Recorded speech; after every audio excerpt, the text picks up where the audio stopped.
तो स्टूडेंट, आप सभी का स्वागत एक बार फिर से इवोल्यूशन आरएस के इस छोटे से परिवार में। आप सभी से एक हम्बल रिक्वेस्ट है। देखिए, जब तक इस चैनल के 1000 सब्सक्राइबर नहीं होंगे, ठीक है, तब तक ये रीच में नहीं जाएगा। और मैं ऐसा क्यों कह रहा हूँ आपको, सिंपल सी बात है। मैं अपना टाइम दे रहा हूँ यहाँ पे, ठीक है, और कहीं ना कहीं उस टाइम की मुझे वैल्यू मिलनी चाहिए ना। इस बात को आप कन्वे कर रहे हो ना, इस बात को आप समझ पा रहे हो ना। तो देट वो चीज जो है छोटी सी, जो समय दिया जा रहा है और समय की वैल्यू या फिर आउटपुट कितना निकले, वो इंपॉर्टेंट है। ठीक है, तो मैं चाह रहा हूँ कि ज्यादा से ज्यादा बच्चों को इस चीज का लाभ हो। साइंस टेक में जो करंट होता है वो कोई नहीं करवाता राजस्थान में ढंग से, ठीक है, हम करवा रहे हैं। एग्जाम में आपके क्वेश्चन आ जाएंगे, ठीक है, लगभग अगर आपके 20 क्वेश्चन आते हैं तो उसमें से 15 क्वेश्चन तो आ ही जाएंगे, कहीं जाएंगे। और ठीक है, और हम पूरा साइंस का जो पोर्शन है, जहां जहां से मुझे करवाना है, जो एग्जाम में पार्ट आता है, उसको मैं करवा दूंगा, ठीक है। उसमें कोई चिंता की बात है भी नहीं। बस आपसे एक ही रिक्वेस्ट है, जब भी ये क्लास आप देख रहे हैं तो एक बार आप, यार कम से कम आपकी इतनी तो इज्जत होगी ना, कम से कम 4 दोस्त आपके होंगे ना, उनको शेयर कर दीजिए, ठीक है। बस यही एक रिक्वेस्ट थी। अब शुरू करेंगे हम।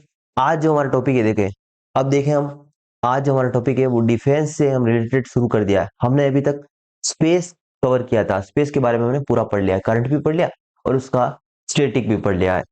आज हम जो चर्चा करने वाले हैं वो डिफेंस टेक्नोलॉजी यानी रक्षा प्रौद्योगिकी के बारे में हम चर्चा करने वाले हैं। तो डिफेंस में वैसे देखो, एक्सरसाइज भी है, बहुत सारी नेवल एक्सरसाइज होती है, ठीक है। तो वो चीजें हम अलग से करेंगे। आज जो हमारी चर्चा का विषय होगा वो मिसाइल प्रौद्योगिकी के बारे में करेंगे, ठीक है। जस्ट आप एक सेकंड रुकिएगा, ठीक है।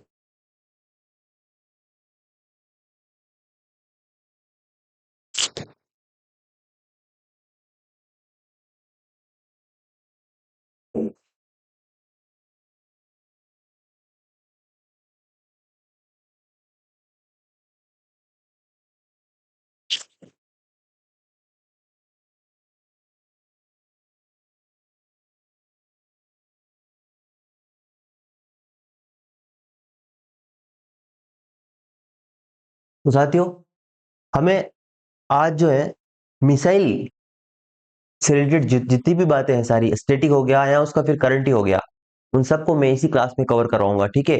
तो तैयार हो जाइए सब, ठीक है। आई होप आप सभी रेडी हैं इसके लिए, ठीक है।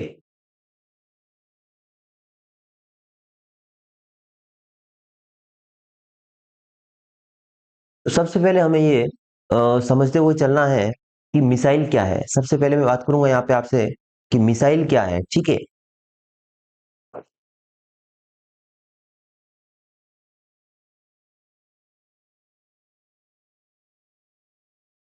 सबसे पहले मैं बात करने वाला हूं आपसे कि मिसाइल है क्या। तो मिसाइल क्या है वैसे, देखो, एक वाहन है। मिसाइल क्या है एक्चुअल में, एक वाहन है। इसका उद्देश्य क्या है, इसका उद्देश्य ये है कि हथियार को एक स्थान से दूसरे स्थान तक ले जाना है, ठीक है। हमें यहाँ पे सिंपल सी छोटी सी बात समझ में आई है। मैंने आपसे सिर्फ एक बात की है अभी तक कि मिसाइल क्या है, ठीक है। आपको यहाँ पे दिख रही है ना, आपको यहाँ पे ब्रह्मोस मिसाइल दिख रही है ना, ब्रह्मोस वेपन दिख रहा है आपको। तो एक्चुअल में ब्रह्मोस वेपन है क्या, ब्रह्मोस का यूटिलाइजेशन क्या है।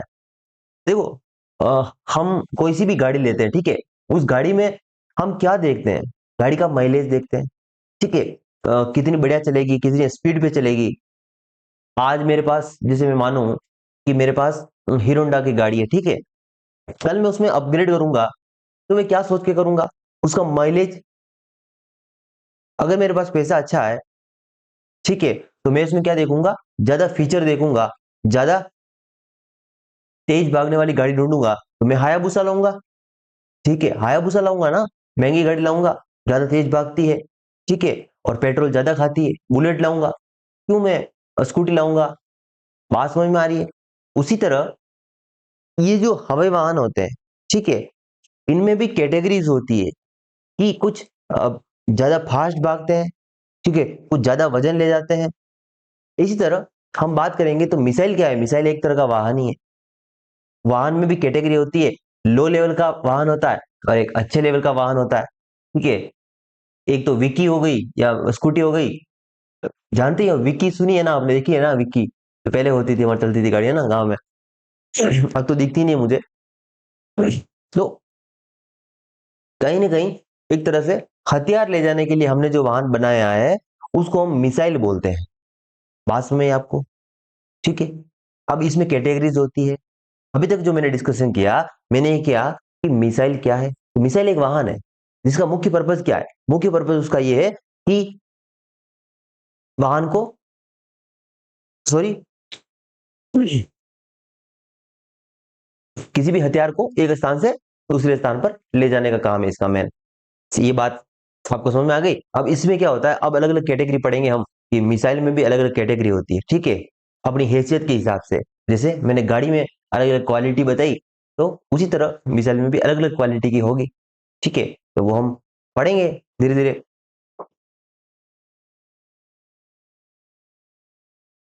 अब सबसे पहले जो हमें यहाँ पे चर्चा करने हैं, यहाँ पे जो हमें सबसे पहले चर्चा करनी है वो ये करनी है बेटा कि एक्चुअल में आपको दिख रही है ना, स्लाइड दिख रही है ना आपको?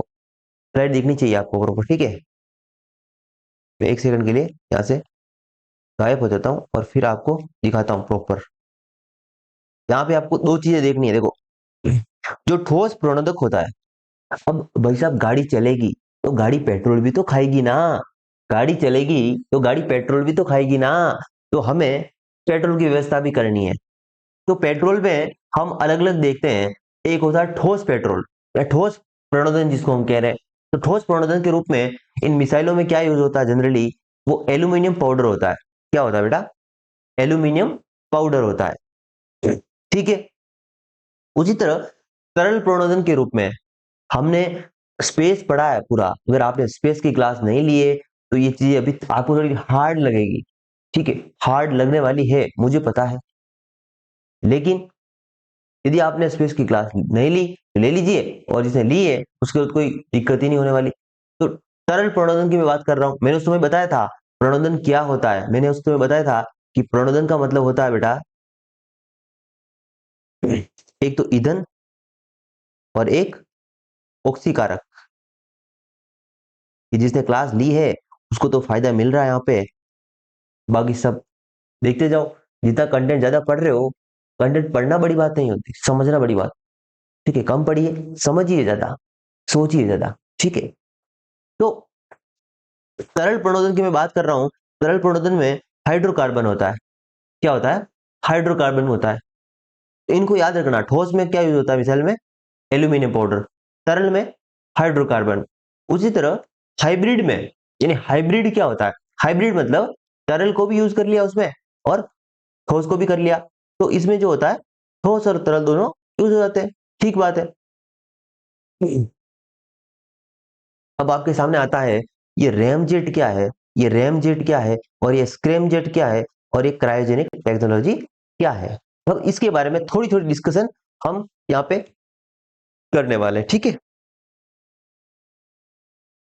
तो एक बार मैं वापस प्रकट हो जाता हूँ आपके सामने, फिर हम डिस्कस करेंगे इसके बारे में। तो बेटा, अभी तक हमारी चर्चा क्या हुई? अभी तक हमारी चर्चा छोटी छोटी बातों को हुई है, और अभी तक हमारी क्लास शुरू नहीं हुई एक्चुअल में। हम अभी तक भूमिका तैयार कर रहे हैं अपनी। भूमिका जरूरी है, आधार जरूरी है हमारा। तो सबसे पहले मैंने आपको बताया कि मिसाइल क्या है। तो मैंने बताया हथियार को ले जाने वाला एक वाहन है, उसको हम मिसाइल कह रहे हैं।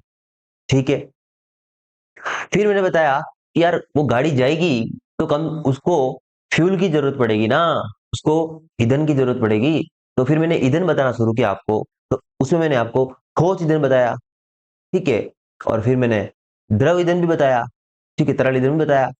तो ठोस ईंधन और तरल ईंधन के रूप में मैंने आपको क्या बताया कि ठोस ईंधन में तो एल्यूमिनियम पाउडर यूज होता है। क्या यूज होता है? Aluminium powder. और तरल ईंधन के रूप में हाइड्रोकार्बन यूज होता है। क्या होता है बेटा? हाइड्रोकार्बन। अब हमें जो चर्चा करनी है, मैंने आपको बताया, अब जो हम चर्चा करेंगे यहाँ पे वो करेंगे इस रैम जेट और स्क्रैम जेट के बारे में। यहाँ पे आपको नहीं दिख रहा, देखो मुझे जितना आप सुनोगे ना वही आपको यूजफुल होगा। मुझे आप सुन रहे हो ना, वही यूजफुल है। इस कंटेंट को मेरे हिसाब से मैंने तैयार किया है, ठीक है, तो मैं आपको समझा पाऊं। तो बहुत सारे बच्चे अभी रिक्वेस्ट भी कर रहे थे बीच में, यार सर पीडीएफ दे दो, पीडीएफ दे दो। देखो पीडीएफ से ज्यादा इंपॉर्टेंट ये है कि आपको मैं जो बोल रहा हूँ वो समझ में कितना आ रहा है, ठीक है। तो अभी तक हमने छोटी छोटी बातें की, अब हमें समझना है यहाँ पे कि रैम जेट क्या है, स्क्रैम जेट क्या है, ठीक है। तो अब मैं आपको ये चीज समझाऊंगा बहुत ही आसान तरीके से और सिंपल वे में, हम समझ के आगे निकलेंगे यहाँ से। इतना काम का नहीं है, सिर्फ समझना है बस और आगे निकलना है फटाफट। तो मेरी बात सुनो, देखो पीछे क्या लग रहा है, जेट लग रहा है पीछे, स्क्रैम जेट और रैम जेट। तो जेट इसका बेसिक वर्जन है। मेरी बात सुनो, स्क्रैम जेट और रैम जेट के पीछे जेट लगा हुआ है, पीछे जेट आ रहा ना, जेट शब्द आ रहा पीछे। इस जेट का मतलब है कि शुरुआत में जेट इंजन रहा होगा, उसी का परिवर्तित रूप है ये। तो सर आप अगर जेट इंजन मुझे बता दो तो मुझे फिर रैम जेट और स्क्रैम जेट समझने में आसानी होगी, होगी ना।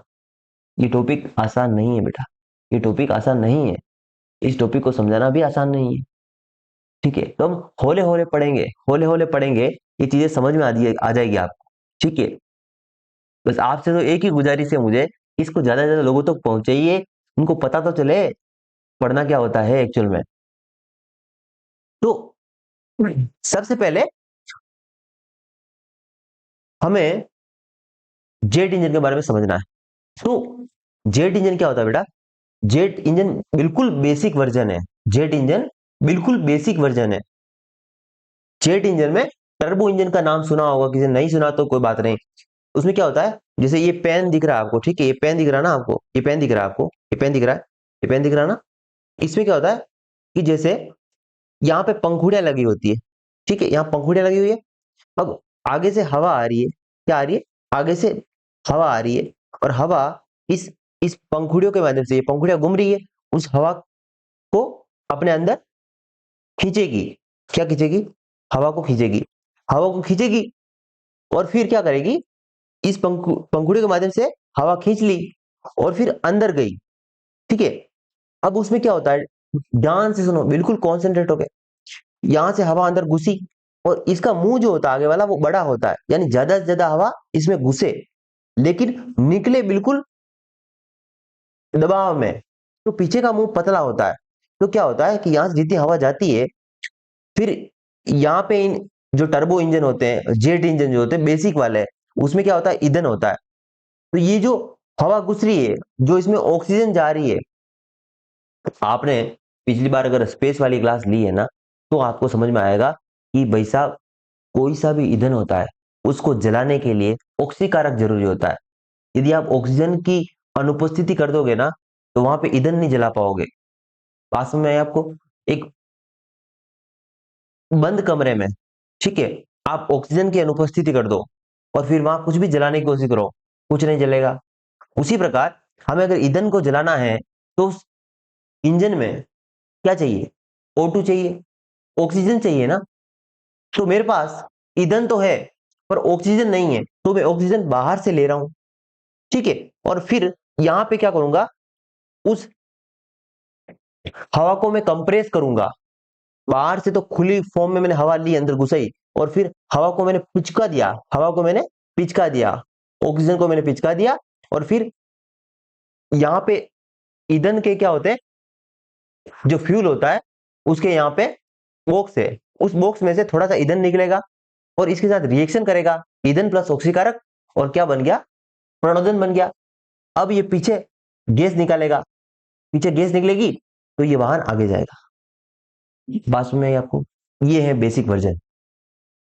अब छोटी छोटी बातें हैं, अगर आपको समझ में आती हैं तो जरूरी है, और देखो नहीं भी आती है ना, तो बेसिक चीजें समझ लेना आप सिर्फ, कि हवा जा रही है, उस देखो ये ये एक एरोप्लेन मान लीजिए, ठीक है, ये मेरे पंख, ठीक है, और यहाँ पे ऐसे पाइप लगे हुए हैं, वो पंख इसमें चल रहे हैं, इसमें पंख चल रहे हैं ना।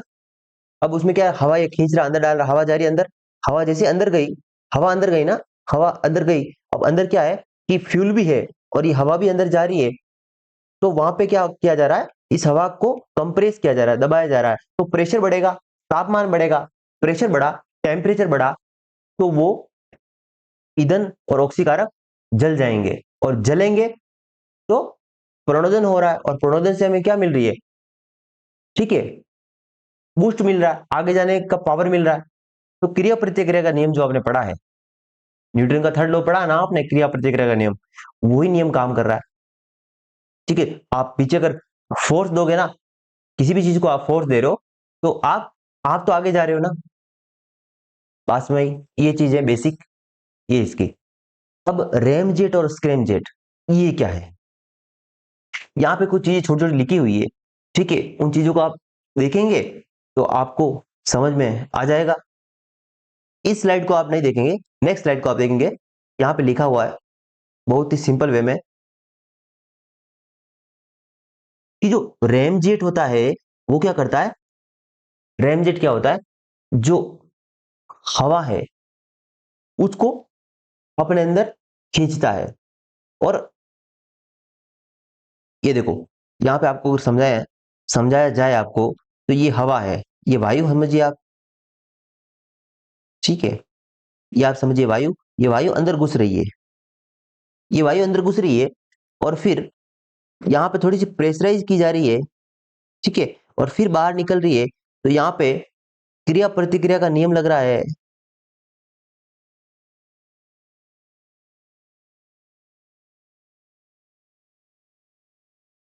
और ये वाहन आगे जा रहा है, ठीक है, ये बात समझ में आ रही है आपको। अब यहाँ पे जो चीज समझनी है पे अपन को, वो ये है कि जो रैम जेट होता है, ठीक है, ये जेट इंजन का ही एक रूप है। जेट इंजन बारे में आपने समझ लिया है, जेट इंजन के बारे में आपने समझ लिया है कि हवा जो है वो वाहन जो है, ठीक है, एयरक्राफ्ट जो है वो खींच रहा है अपने अंदर, और फिर क्या कर रहा है, उसको प्रेशराइज कर रहा है, उसको दबा रहा है, ठीक है, उसको कंप्रेसर किया जा रहा है, उसको कंप्रेस किया जा रहा है, तो टेम्परेचर बढ़ रहा है, प्रेशर बढ़ रहा है, और फिर वहां पे फ्यूल के चैम्बर लगे हुए हैं, उसमें से फ्यूल उसमें डाला जा रहा है, तो फिर वापस पीछे छोड़ा जा रहा है उसको प्रेशर के साथ, तो फिर वो आगे जा रहा है। ये बात बेसिक टेक्नोलॉजी, और फिर बेसिक टेक्नोलॉजी से हमने उसका एक्स्ट्रा वर्जन बनाया, एक्स्ट्रा वर्जन बनाया, उसी को बोलते हैं रैम जेट और स्क्रैम जेट। अब रैम जेट स्क्रैम जेट में डिफरेंशिएट क्या होता है, डिफरेंशिएट सिर्फ इतना होता है कि जो रैम जेट होता है वो हवा की कम गति पर हवा को अपने अंदर ले पाता है, ठीक है, जबकि स्क्रैम जेट होता है वो हाइपरसोनिक लेवल की जो स्पीड होती है उसमें भी वायु को अपने अंदर ले पाता है। बस ये दो चीजें डिफरेंस है, लेकिन इसको समझा दूंगा मैं, अभी आपको समझ में नहीं आता होगा, मैं बोले जा रहा हूँ लेकिन आपको समझ में नहीं आ रहा है, कोई बात नहीं, अपन बहुत होले होले, ये दो बातें हैं जो बहुत डिफिकल्ट है, और समझाना मैं इसको इसीलिए तो शुरू में समझा रहा हूँ, ताकि आपको बहुत ही फ्रेश माइंड के साथ समझ में आ जाए। तो रैम जेट जो होता है ये एक वायु श्वसन जेट इंजन है। वायु श्वसन मतलब अपनी अपन जो श्वास लेते हैं जीवन के लिए, जीने के लिए, तो अपन उसी तरह ये रैम जेट जो इंजन है ये भी वायु से अपनी श्वास ले रहा है, अपने जीवन के लिए, उड़ने के लिए ये वायु से लेता है श्वास, ठीक है।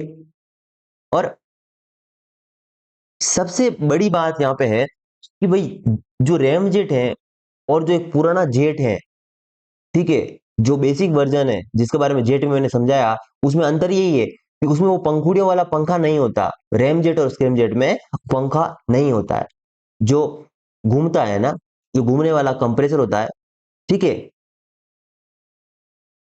वो इसमें नहीं होता है। बस यही डिफरेंस है, बाकी सब कुछ प्रोसेस वही हो रही है जो मैंने आपको समझाया। मैंने क्या समझाया है कि बाहर से हवा आ रही है, एक पंखुड़ी वाला पंखा लगा हुआ है, मैं जेट इंजन के बारे में समझा रहा हूँ, पंखा लगा हुआ है, वो हवा को अंदर खींच रहा है, फिर हवा को कंप्रेस कर रहा है, और कंप्रेस करने के साथ उसमें थोड़ा सा फ्यूल डाला जा रहा है, और फिर पीछे धक्का दिया जा रहा है, पीछे निकाला जा रहा है, वो छोटी वाली पाइप से, मुंह आगे से बड़ा है, पीछे से छोटा है, ठीक है, बात समझ में आ रही है आप?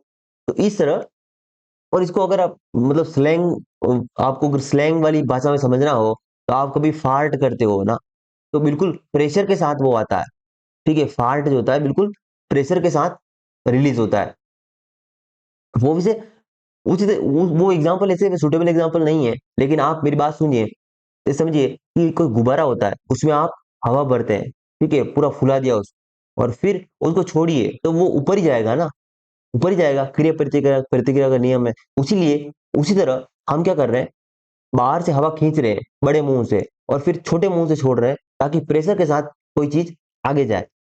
इसीलिए हमने जेट इंजन में वो पंखा लगाया घूमने वाला, लेकिन रैम जेट में हमें पंखे की जरूरत नहीं पड़ी। ऐसी क्या बात होगी, पंखे की जरूरत यहाँ पे नहीं पड़ी। समझाता हूं मैं आपको, आप थोड़े बोर होते होंगे, तो मैं आपके सामने, है ना, यहाँ पे उपस्थित हो जाता हूँ। अब हम बात करते हैं। तो मैंने आपको जो चीजें बेसिक समझाई, अब वो काम आ रही है आपके। कैसे? मैंने आपको तो जेट ही समझाया, लेकिन आपको अब रैम जेट समझना और स्क्रैम जेट समझना, तो बिल्कुल शांति से बैठे हैं, बिल्कुल शांति से बैठिए और सुनिए मेरी बात। जो रैम जेट होता है, उसमें वो पंखुड़ी वाला पंखा नहीं होता है, गायब कर दो उसको। पंखुड़ी वाला पंखा रैम जेट में नहीं होगा। ऐसी क्या खासियत है इसकी फिर? वो पंखा आपने गायब कर दिया, तो फिर आप हवा कैसे खींचोगे? आता होगा ना सवाल। तो बेटा, जेट इंजन जो होता है, उसका बाप है रैम जेट और स्कैम जेट, ये उसके बाप हैं। क्यों? इनकी गति जो होती है, इनकी गति जो होती है, वो सबसोनिक, सुपरसोनिक और हाइपरसोनिक वाली होती है। तो उस प्रकार की गति में इतने फास्ट जा रहे हैं ना, ये इतने फास्ट मूवमेंट हो रहा है, तो ये हवा को अपने अंदर घुसा लेंगे जबरदस्ती। तो बस इसमें टेक्नोलॉजी क्या होती है? टेक्नोलॉजी लगभग वही होती है, आगे वाला मुंह बड़ा, और फिर अंदर देखो शेप कैसी दी है इन्होंने, शेप देखिए थोड़ी सी। यहाँ पे देखो मुंह बड़ा है, ठीक है, फिर यहाँ पे छोटा किया, फिर निकाला बाहर, और यहाँ पे देखो फ्यूल का इंजेक्शन किया जा रहा है, यानी यहाँ से फ्यूल दिया जा रहा है इसको, और ये बाहर एयर आ रही है, तो ये प्रणोदन हो रहा है ना, ऑक्सीकारक प्लस ईंधन प्रणोदन। तो वो बात यहाँ पे दिमाग में रखना, और फिर समझना कि इसमें सिर्फ हमने वो पंखा घुमा गायब कर दिया, क्योंकि भाई साहब हमारी स्पीड ही इतनी ज्यादा है, हमें पंखे की जरूरत ही नहीं। ये बात समझ लीजिए। अब रैम जेट में और स्क्रैम जेट में डिफरेंस क्या है? तो रैम जेट के बारे में आपको समझ में क्या आया, कि रैम जेट जो होता है, वायु से अपने अंदर शोषण लेता है, ठीक है, और इसमें वो कंप्रेसर जो घूमने वाला पंखा होता है वो नहीं होता है, ठीक है। ये डायरेक्ट हवा को खींच लेता है अंदर, और उसको कंप्रेस कर देता है और आगे बढ़ता है। ईंधन को क्या करता है, दहन कक्ष में इंजेक्ट किया जाता है, ठीक बात है, बस समझ में आ गई। मैंने समझा दिया आपको। जहां पर ये वही है, संपीड़न किया जाता है, हवा गर्म होती है और ज्वलन हो जाता है, मतलब वो जल जाता है। और यहाँ पे रैम जेट की बात करें, तो रैम जेट जो होता है, मेक 3, मेक 3, मतलब मेक जहां पे भी आपको समझ में आए, तो वो ध्वनि से 3 गुना तेज चल रहा है। मेक 3 का मतलब होता है ध्वनि से 3 गुना तेज। ध्वनि के बारे में सुनिए, आप सोचिए, और फिर आप एज्यूम कीजिए कि ध्वनि से 3 गुना तेज चलता है, उसको बोलते हैं मेक। जब भी मेक की बात होती है, तो वो ध्वनि से कंपेयर किया जाता है। ध्वनि की गति से 3 गुना तेज रैम जेट चलता है, ठीक है।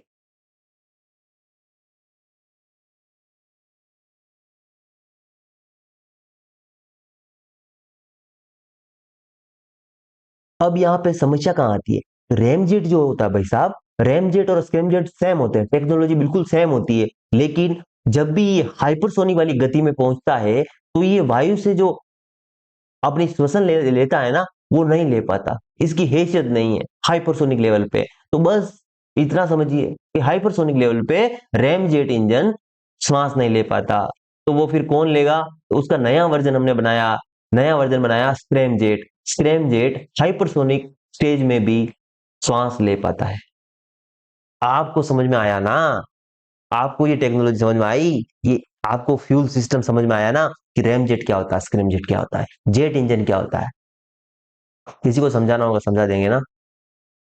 तो इस तरह ये चीज बिल्कुल बेसिक वर्जन के फॉर्म में हमें समझनी थी, हमें समझ ली है। और आपको ये शायद फोटो पूरा नहीं दिखता हो, तो मैं थोड़ा साइड हो जाता हूँ, साइड लाइन पे, और देखिए जरा इसको। तो मैंने जो समझाया वो पूरी चीज यही है अल्टीमेटली। तो आपको बिल्कुल व्यवस्थित तरीके से समझ में आया होगा। अब हम चले स्क्रैम जेट के बारे में। तो स्क्रैम जेट इंजन जो होता है, रैम जेट इंजन की तुलना में एक रिफॉर्म है, एक सुधार है, जो हाइपरसोनिक गति पर काम करता है और सुपरसोनिक दहन की अनुमति देता है। यह रैमजेट या स्क्रैमजेट के रूप में भी जाना जाता है, यानी ये रैमजेट का एक नया संस्करण है जो क्या करता है, हाइपरसोनिक लेवल पर, हाइपरसोनिक जो स्पीड होती है हवा की, ये हाइपरसोनिक लेवल पे चल रहा है। ठीक है, तो हाइपरसोनिक लेवल पे चल रहा है, तो भाई साहब ये हाइपरसोनिक लेवल पे चल रहा है, तो हाइपरसोनिक लेवल पे इसको, इसकी औकात है हाइपरसोनिक लेवल पे कि ये वायु को अपने अंदर खींच पाए। लेकिन रैम जेट जो है, रैम जेट, ये रैम जेट की औकात नहीं है कि वो वायु को हाइपरसोनिक लेवल पे, इस हाइपरसोनिक स्टेज पे रैम जेट इसको नहीं खींच सकता अंदर। बस ये अंतर है। अब आइए आप थोड़ा सा, क्रायोजेनिक इंजन क्या होता है, क्रायोजेनिक इंजन क्या होता है इसको भी समझिए आप। जो क्रायोजेनिक इंजन होता है बेटा, क्रायोजेनिक इंजन में क्या होता है कि बिल्कुल बेसिक समझिए आप। मैंने आपको बताया कि कोई भी सिस्टम काम करेगा तो उसमें प्रणोदन जरूरी है, और प्रणोदन में प्रणोदक जरूरी है, और प्रणोदक होते हैं दो, एक होता है ईंधन और एक होता है ऑक्सीकारक।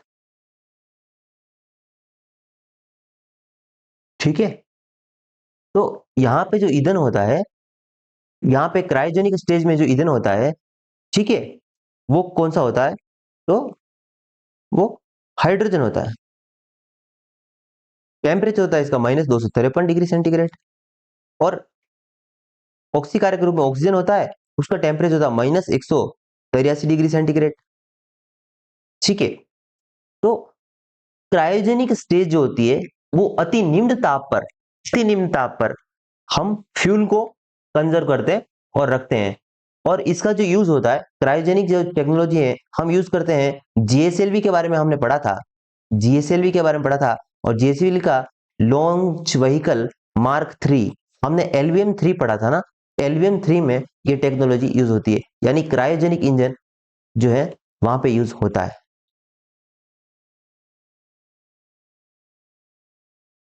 क्रायोजेनिक इंजन का मुख्य उद्देश्य होता है कि भारी जो वस्तु होती है उसको उठा सकता है, और इसका खुद का वेट कम होता है, ताकि हम किसी रॉकेट को भेज रहे हैं अंतरिक्ष में, जैसे हमने चंद्रयान की लॉन्चिंग की तो उसमें लॉन्च व्हीकल मार्क 3 के माध्यम से हमें उसे भेजा है, तो उसके भार को हमें कम रखना है, ताकि उसकी फेल्योर की जो संभावना है वो बिल्कुल कम हो जाए। तो ये ईंधन बढ़िया है, क्योंकि इसका वजन भी नहीं होता और इसकी कैपेसिटी वो भी ज्यादा है, ये ज्यादा कैपेसिटी वाला फ्यूल है, तो ये फायदे हैं इसके, इसलिए हम इसको यूज करते हैं। बस इसमें, और क्रायोजेनिक में क्या होता है, तो हाइड्रोजन -253 पे होता है, और ऑक्सीकारक के रूप में ऑक्सीजन -183 डिग्री सेंटीग्रेड पर रखा जाता है, इसको ध्यान रखिएगा। और इस टेक्नोलॉजी को विकसित करने वाले देशों में भारत और अमेरिका, चीन, रूस, फ्रांस, जापान और भारत, ये 5-6 कंट्री ही हैं। इसमें 6 कंट्री के नाम याद रख लीजिएगा, तो आपकी बड़ी कृपा होगी मुझ पर, आपकी बड़ी कृपा होगी, ये 6 कंट्री आपको याद हो जाए तो बड़ी कृपा होगी मुझ पर।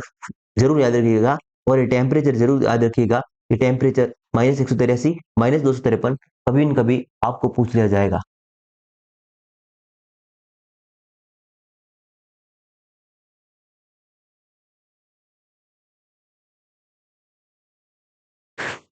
ठीक है, तो अभी तक हमारी चर्चा में कुछ नहीं हुआ, अभी तक मैं आया, शुरू शुरू में आया मैं यहाँ पे, ठीक है, मैंने क्लास शुरू की, और सबसे पहले मैंने आपको मिसाइल क्या है वो बताया था। फिर मैंने आपको मिसाइल में, अगर मिसाइल तो एक वाहन है भाई साहब, और वाहन को चलाना है तो सबसे बेसिक नीड है उसकी, उसमें फ्यूल चाहिए, तो मैंने उसमें फ्यूल बताया, ठोस फ्यूल होता है, द्रव फ्यूल भी होता है, ठीक है, हाइब्रिड फ्यूल भी होता है। हाइब्रिड में क्या होता है, ठोस और द्रव दोनों को मिक्स किया जाता है। और फिर हमने उसमें रैम जेट और स्क्रैम जेट टेक्नोलॉजी वाले वाहन भी होते हैं। तो आपको मैं बताऊंगा, जो ब्रह्मोस है, जो ब्रह्मोस है वो स्क्रैम जेट बेस्ड है, सॉरी, स्क्रैम जेट या रैम जेट हम बात कर रहे हैं, ठीक है, तो इन टेक्नोलॉजी पे बेस है ब्रह्मोस। और ऐसा क्यों किया जाता है, ये ब्रह्मोस और रैम जेट जो फ्यूल सिस्टम है हम यूज क्यों करते हैं, कि ज्यादा हम उसको फास्ट दौड़ा सकें, ज्यादा गति प्रदान करने के लिए हम इन टेक्नोलॉजी का यूज करते हैं। रैम जेट और स्क्रैम जेट की गति आपने देखी है ना, सबसोनिक, सुपरसोनिक, हाइपरसोनिक तक उसकी गति पहुंच जाती है।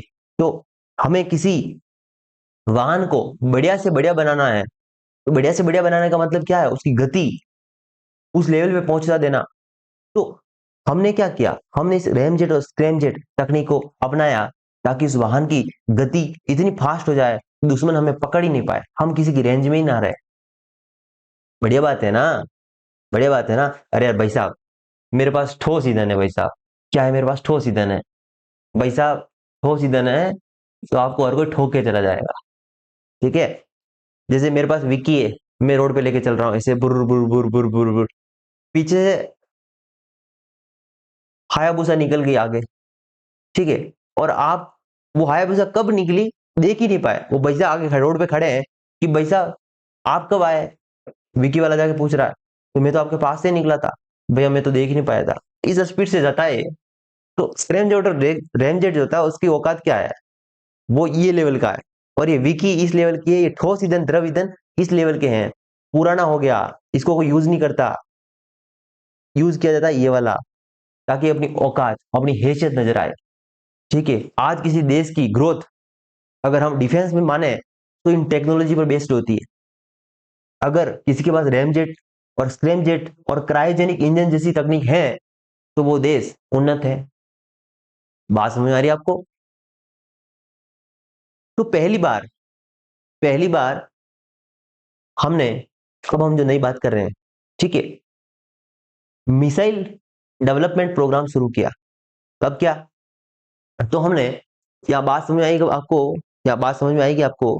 मैं पहले थोड़ा सा हाइड हो जाऊंगा तो फिर आपको आराम से होले होले समझाऊंगा। मुझे कोई जल्दी नहीं, आपको कोई जल्दी नहीं। ठीक है, एग्जाम में आपका क्वेश्चन निकलना चाहिए। ठीक है, हमारे, ठीक है, प्यारे डॉक्टर एपीजे अब्दुल कलाम साहब ने पहली बार integrated guided missile programme IGMDP के नाम से 1983 में एक प्रोग्राम शुरू किया। और उसका लक्ष्य रखा गया कि हम आने वाले समय में उन्नत मिसाइल यूज करेंगे, मिसाइल का डेवलपमेंट करेंगे। तो 1983 में डॉक्टर एपीजे अब्दुल कलाम द्वारा यह प्रण लिया गया था कि हम मिसाइल टेक्नोलॉजी में डेवलपमेंट करेंगे। तो इस प्रोग्राम का नाम था integrated guided missile development program. ये भारत का प्रथम कदम था मिसाइल तकनीक के विकास में। इसी तरह हम जब समय के साथ आगे बढ़े तो हमने सबसे मोस्ट इंपोर्टेंट जो चीज है यहाँ पे, आप इसको मोस्ट इंपोर्टेंट करिए, मोस्ट इंपोर्टेंट करिए, क्योंकि यही बात जो है आपको ध्यान रखनी है कि जो हमारा IGMDP प्रोग्राम था उसके तहत हमने पृथ्वी, अग्नि, त्रिशूल, आकाश और नाग मिसाइल विकसित की। इसका नाम आपको याद रखना है, पृथ्वी, अग्नि, त्रिशूल और, इसको नाम याद, पटना। पटना एक ट्रिक है जिसमें पृथ्वी, अग्नि, त्रिशूल, नाग और आकाश याद रहेगी ना। मैंने आपको कुछ भी नहीं पढ़ाया, अभी तक मैंने आपको कुछ भी नहीं पढ़ाया, सिर्फ बकवास की है। खड़ा था मैं यहाँ पे और मैंने आपको सिर्फ अभी तक मिसाइल के बारे में बताया सबसे पहले, फिर आपको फ्यूल सिस्टम समझाया। फ्यूल सिस्टम में मैंने आपको जेट इंजन की टेक्नोलॉजी बताई थी। ठीक है, सबको याद है ना? समझ में आई ना? समझ में आना जरूरी है। नहीं आई है तो आप कमेंट कर दीजिएगा, नेक्स्ट टाइम एक अलग से क्लास लेके उस टेक्नोलॉजी पर ही पूरा डिस्कशन कर लूंगा। वो अभी चर्चा का विषय होगा तो बहुत लंबी खींच जाएगी क्लास। ठीक है, तो फिर मुझे बात करनी है यहाँ पे कि भाई साहब जो हमारा IGMDP integrated guided missile development program 1983 में शुरू हुआ, इसको शुरू करने का श्रेय जाता है डॉक्टर एपीजे अब्दुल कलाम साहब को। ये प्रोग्राम 2008 तक चला है और इस प्रोग्राम के अंतर्गत हमने क्या किया, यहाँ पे 5 मिसाइलों का विकास किया। 5 मिसाइलें कौन सी हैं? तो उसकी ट्रिक है पटना, PATNA। पटना में क्या आता है? पृथ्वी, अग्नि, त्रिशूल, नाग और आकाश।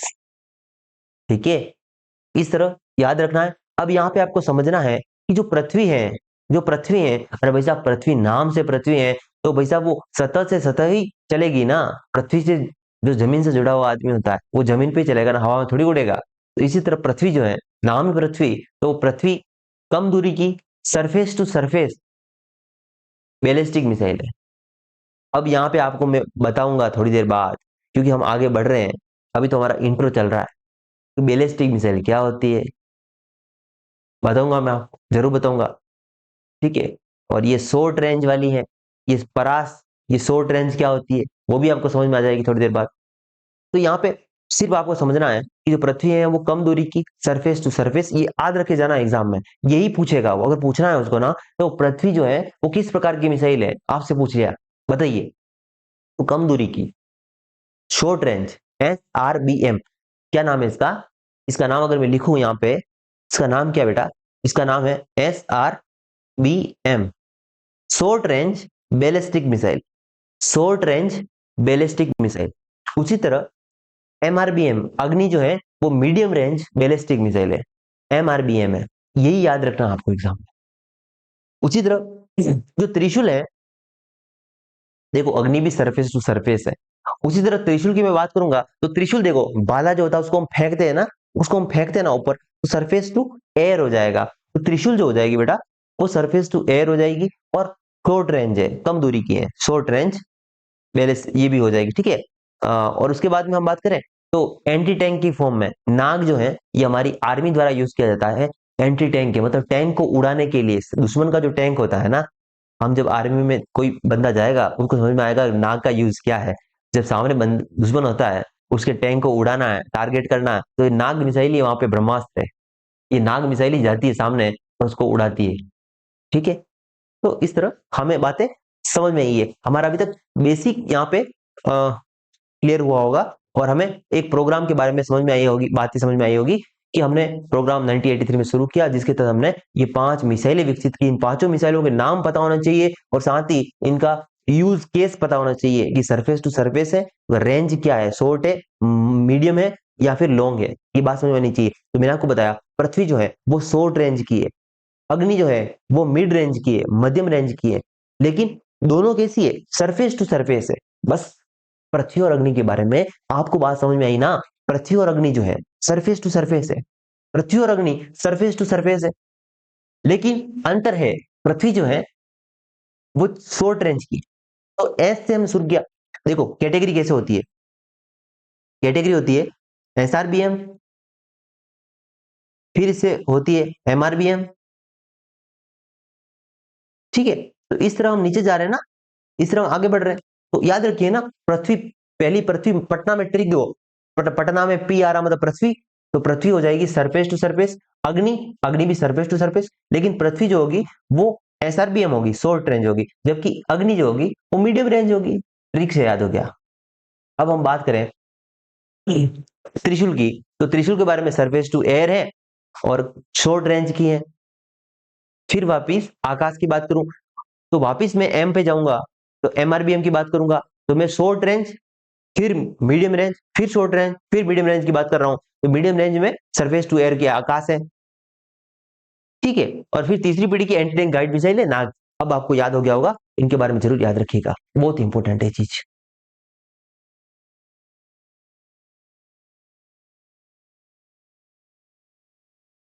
नेक्स्ट बात करें हम कि भाई साहब यहाँ पे भारत को मिसाइल प्रौद्योगिकी में आज ये 2008 तक प्रोग्राम चला है, ठीक है। इस IGMDP की समापन की घोषणा करी है DRDO ने 2008 को, यानी 2008 तक, 1983 से यह प्रोग्राम 2008 तक चला है, और ये प्रोग्राम सक्सेसफुल रहा है, ठीक है। इसको भी ध्यान रखिएगा। अब हम जो पढ़ना था चाहते थे वो यहां से शुरू होता है बेटा, क्या? यहां से हमारी क्लास शुरू होती है, एक्चुअल में क्लास यहां से शुरू होती है कि मिसाइल जो पढ़ी थी हमने, एक वाहन के रूप में हमने देखा था, और उसका मेन पर्पस क्या था, उद्देश्य क्या था? उसका उद्देश्य था हथियार को ले जाना, और वो तो एक वाहन है बेटा। अब वाहन भी अलग अलग कैटेगरी का होता है, मैंने उस समय बताया ना, जिसकी जितनी औकात उसकी उतनी वैल्यू। आपके परिवार में भी आप देखिए ना, आप अगर अच्छा कर रहे हैं, एक तो आप पूरे दिन घर पे पड़े रहते हैं, और दूसरा भाई जो है, दो भाई है घर में, एक भाई जो है पूरे दिन पड़ा रहता है और एक काम पे जाता है, तो वैल्यू रात शाम को घर पे आता है ना बड़ा भाई, उसको घी रोटी जो होता है ना उसको मिलता है, और सूखी रोटी मिलती है जो पड़ा रहता है पूरे दिन घर पे। तो ये औकात और हैसियत समझ में आती है आपको? उसी तरह ये मिसाइल में भी जिसकी हैसियत ज्यादा है उसकी ज्यादा वैल्यू होगी, ठीक है। तो अब हमें समझना है यहाँ पे कि मिसाइल्स के प्रकार कैसे हैं। तो मिसाइल जो होती है बेटा, मिसाइल पथ के आधार पर, यानी मिसाइल जो होती है वो पथ के आधार पर भी विभाजित होती है कि मिसाइल का पथ कैसा है। उस आधार पर अगर मिसाइल को पथ के आधार पर हम विभाजित करें तो इसमें क्रूज होती है और बैलिस्टिक होती है। एक होती है क्रूज मिसाइल और दूसरी होती है बैलिस्टिक मिसाइल। ठीक है।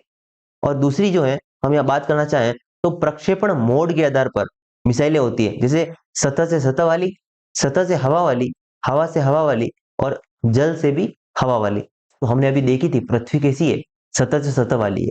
अग्नि कैसी है, सतह से सतह वाली है। ये मिसाइल हमने देख के आए ना। तो ये प्रक्षेपण मोड के आधार पर है।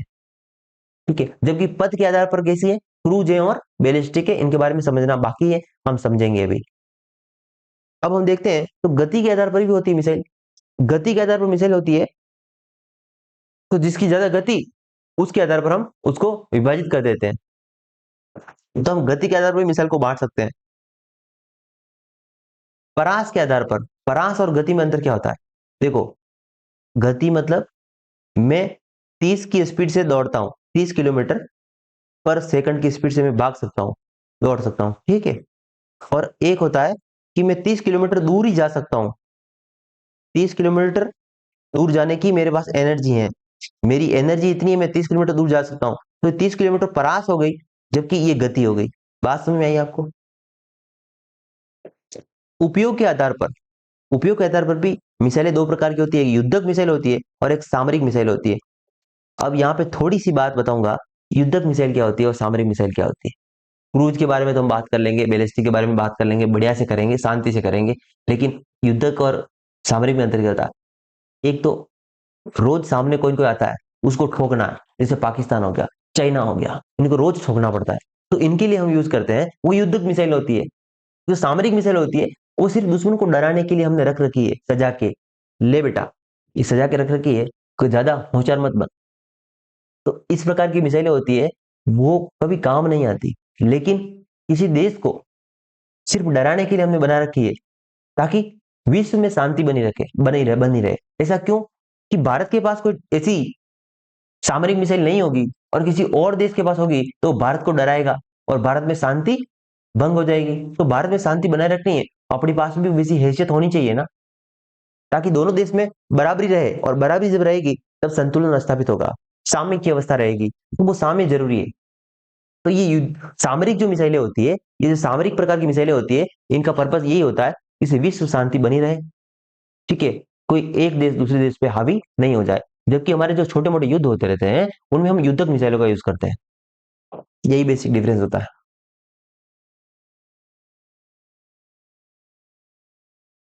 देखिए, आपको दिख रही है यहाँ पे, जैसे ये ब्रह्मोस मिसाइल है, ये ब्रह्मोस मिसाइल है। ये ब्रह्मोस मिसाइल जो है एक प्रकार की, हम बात करेंगे बाद में इसमें, ये क्रूज मिसाइल है। अग्नि जो है, अग्नि के बारे में हम पढ़ के आए हैं। अग्नि जो है एक, हम बात करेंगे इसके बारे में कि अग्नि शायद मेरे हिसाब से बैलिस्टिक होनी चाहिए। ठीक है। इसके बारे में हम देख लेंगे अभी, क्रूज है या बैलिस्टिक है। तो इस प्रकार देखो, ये हमने बात की थी प्रक्षेपण मोड के आधार पर। तो ये पानी से मिसाइल निकल रही है, पनडुब्बी में मिसाइल लगी होती है, वो मिसाइल पानी के अंदर से देखो निकल रही है, ये पानी के अंदर से निकल रही है। उसी प्रकार ये क्या है, तो ये एंटी बैलिस्टिक मिसाइल्स होती है, ये बारे में हम पढ़ेंगे। इस प्रकार की मिसाइलें बहुत सारी होती है। ठीक है। किन किन आधारों पर वर्गीकरण किया किया गया हुआ है मिसाइलों का, वो हमने देखा। प्रक्षेपण मोड, पथ, ठीक है, और गति और परास, इन आधारों पर मिसाइलों का वर्गीकरण किया गया है। अब हम शुरू करेंगे पथ के आधार पर मिसाइल। और पथ के आधार पर मिसाइल के बारे में मैंने आपको पढ़ाया कि पथ के आधार पर मिसाइल के बारे में मैं बात करूं। ठीक है। तो सबसे पहले पथ के आधार पर मिसाइल की अगर बात करूं मैं, तो मुझे यहाँ पे आपको समझाना है ना कि क्रूज और बैलिस्टिक मिसाइल, ये दो प्रकार की मिसाइलें होती है पथ के आधार पर। ठीक है। तो सबसे पहले हम क्रूज मिसाइल पढ़ना चाहेंगे। उससे पहले एक छोटा सा ब्रेक, और उसमें पानी पीऊंगा, और फिर हम कंटिन्यू करेंगे यहाँ से।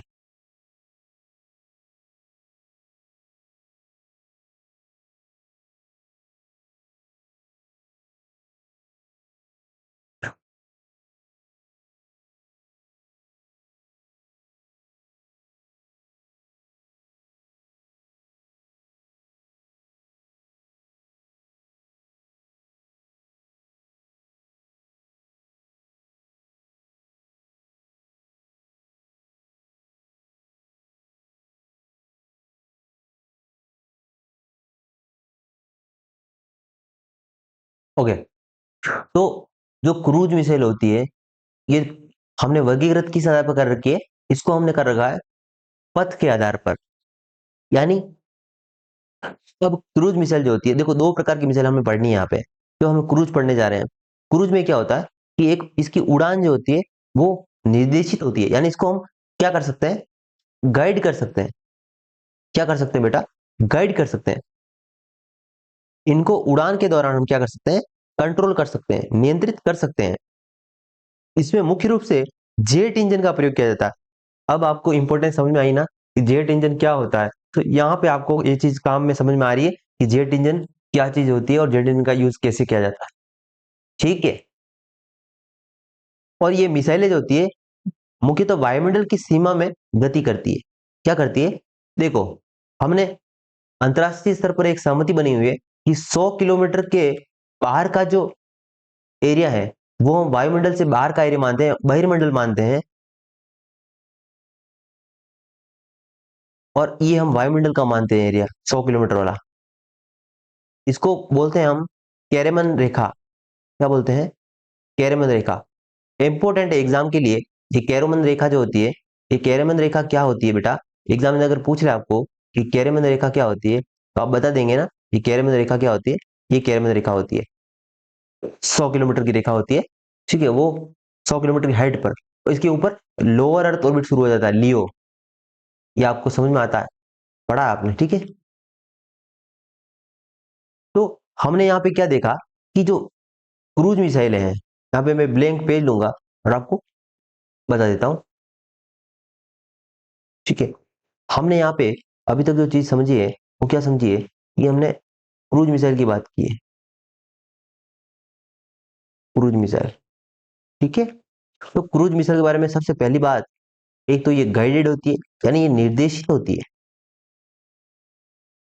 ठीक है, इसमें जेट इंजन का प्रयोग किया जाता है, मोस्ट इंपोर्टेंट है। जेट इंजन का प्रयोग होता है। ये वायुमंडल की सीमा में ही गति करती है, यानी 100 किलोमीटर के नीचे ही गति करती है।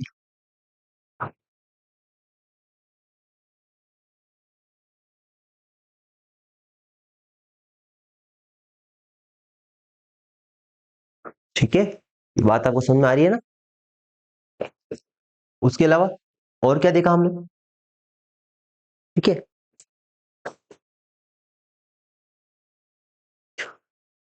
बस ये चीजें याद रखनी क्रूज के बारे में। गाइडेड है, जेट इंजन का प्रयोग किया जाता है, वायुमंडल की सीमा में गति करती है। ये बेसिक बातें आपको क्रूज मिसाइल के बारे में समझ में आई है। ठीक है। और अब यहाँ पे अगर मैं आपको थोड़ा सा समझाना चाहूँ क्रूज मिसाइल के बारे में, तो आपको समझ में आ जाएगा आसानी से। ठीक है, जो क्रूज मिसाइल्स होती है उसके बारे में एक और दो पॉइंट देखिए आप पहले, फिर आपको और समझ में आएगा इसके बारे में। क्रूज मिसाइल के बारे में और समझ में आएगा आपको। शायद यहाँ पे है, देखिए जरा, क्रूज मिसाइल्स। ठीक है। हम्म,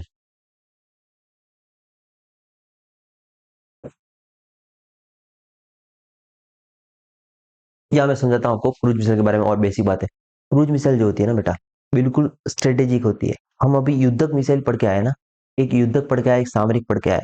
ये जो क्रूज मिसाइल होती है वो युद्धक प्रकार की मिसाइल है।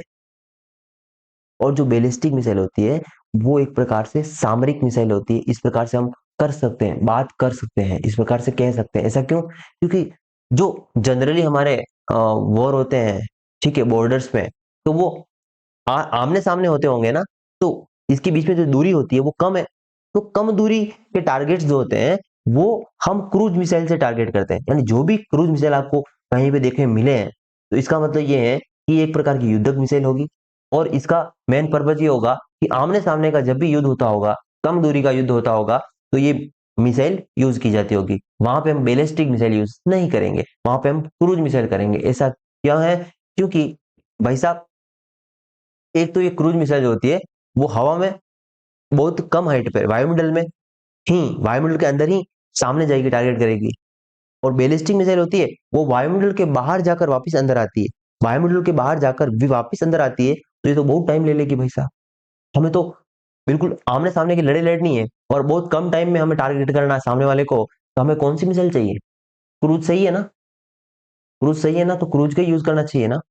तो ये बात समझ में आई आपको? तो क्रूज यूज होती है। तो इस प्रकार क्रूज मिसाइल क्या है, ये बात सिंपल समझ में आई। गाइडेड मिसाइल है, जेट इंजन का प्रयोग होता है, वायुमंडल की सीमा में गति करती है और आमने सामने के जो वारफेयर होता है, युद्ध होता है, उसमें इसको यूज किया जाता है।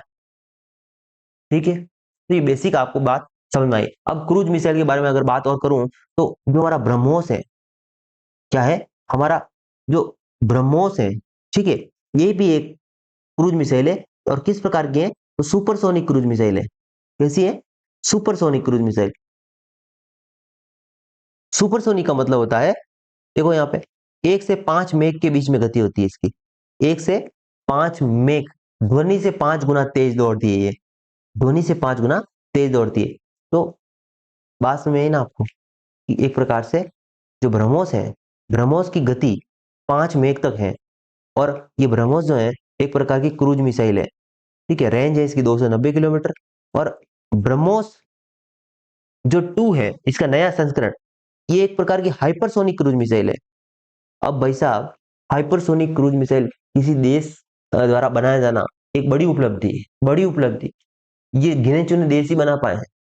ठीक है, फ्रांस हो गया, यूएसए हो गया, रशिया हो गया, इन देशों के पास ही इसी टेक्नोलॉजी हाइपरसोनिक वाली, और किसी के पास नहीं है। तो भारत की औकात भी है कि ब्रह्मोस 2 के माध्यम से, जो ब्रह्मोस का नवीनतम संस्करण है ब्रह्मोस 2, उसको हमने हाइपरसोनिक लेवल का बनाया। हाइपरसोनिक क्रूज मिसाइल है, इसकी रेंज जो है वो 300 किलोमीटर तक की है। अब भाई साहब, मैं तो आपको बोल रहा था आमने सामने, आप बोल रहे हो 300 किलोमीटर, तो भाई साहब 300 किलोमीटर यहाँ पे आमने सामने ही समझा जाता है। और आप आगे देखोगे बैलिस्टिक मिसाइल में 5000 किलोमीटर, 5500 किलोमीटर, इतनी रेंज जाती है वो। तो ये देखो ना, 300 किलोमीटर कहाँ है, वो 5500 5000 किलोमीटर कहाँ है। तो ये आमने सामने ही हुआ ना, इस प्रकार समझिए आप। और इसमें आपको याद रखना है, आपको याद रखना है कि क्रूज मिसाइल कौन कौन सी हैं। तो आप 2 एग्जाम्पल दे सकते हो वहां पे एग्जाम में। एक तो ब्रह्मोस है, एक निर्भय है। तो ब्रह्मोस और निर्भय के बारे में याद रखिएगा। ब्रह्मो निर्भय जो है ये सब सोनिक टाइप की है। सब सोनिक में क्या होता है बेटा, सब सोनिक में अगर बात करें तो गति जो होती है वो 0.8 मेघ तक होती है। 0.8 मेघ, यानी 1 मेघ तक गति होती है, या 0.8 मेघ भी कह दो, कोई बात नहीं। तो जो हमारी निर्भय है एक प्रकार की सब सोनिक क्रूज मिसाइल है। जबकि हमारी ब्रह्मोस है, उसके 2 संस्करण है, ब्रह्मोस 1 और 2। जो 1 वाला है वो सुपरसोनिक है, जबकि जो 2 वाला है वो हाइपरसोनिक है। इस तरह हमें पता होना चाहिए ब्रह्मोस मिसाइल के बारे में।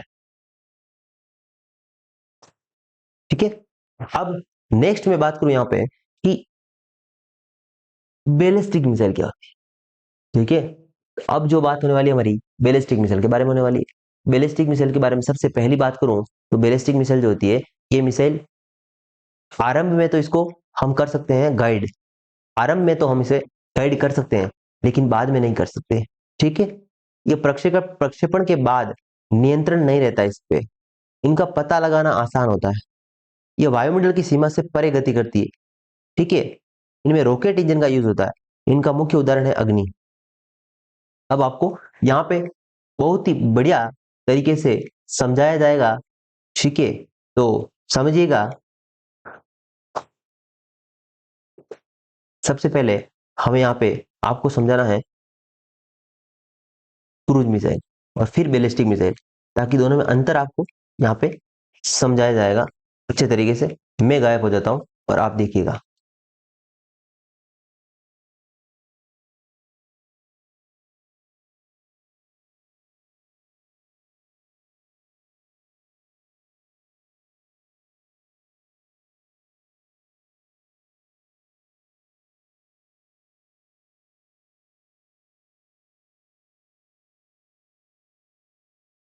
क्रूज मिसाइल जो होती है बेटा, ये वायुमंडल के अंदर ही चलती है। और ये जो होती है, ये वायुमंडल से बाहर। ठीक है, अब ये जो आप समझिए, ये पृथ्वी की सतह है, सरफेस है। तो ये जो क्रूज टाइप की मिसाइलें जो होती है बेटा, ये क्रूज टाइप की मिसाइलें जो होती है, इस प्रकार से चलती है, इस प्रकार चलती है, स्ट्रेट वे में, स्ट्रेट चलती है, ये सीधी चलती है। जबकि ये जो बैलिस्टिक मिसाइल होती है ना, ये बैलिस्टिक मिसाइल होती है, यहाँ पे अगर इसका लॉन्चिंग स्थान देखिए आप, यहाँ से ये वायुमंडल जो है हमारा 100 किलोमीटर वाली रेंज, ये रेखा, इस रेखा को पार करेगी और फिर वापस वायुमंडल के अंदर आएगी। अब कैसे, ये क्या करती है, ये मिसाइल यहाँ तक जाती है, हम जब तक गाइड करते हैं, और फिर यहाँ पे वायुमंडल के गुरुत्वाकर्षण, जो हमारा ग्रेविटी है ना, इस गुरुत्वाकर्षण के बल के प्रभाव में आकर अपने आप गति करने लग जाती है, और अपने आप टुकड़ों में ये टूटती हुई नीचे गिरती है, टारगेट को टारगेट करती है। ये जो भी इसका टारगेट होता है, जिसको भी इसे खत्म करना है, उसको ये टारगेट कर लेती है। ठीक है, तो बैलिस्टिक मिसाइल एक प्रकार से इस प्रकार से चलती है कि ये वायुमंडल से बाहर जाती है, फिर वापस अंदर आती है और अपने टारगेट को टारगेट करती है। तो इस प्रकार से वायुमंडल से बाहर जाती है, तो ये जो होती है, ये ज्यादा दूरी तक जा सकती है। इसकी दूरी जो होती है, रेंज जो होती है, दूरी या रेंज कहें तो ये ज्यादा होती है।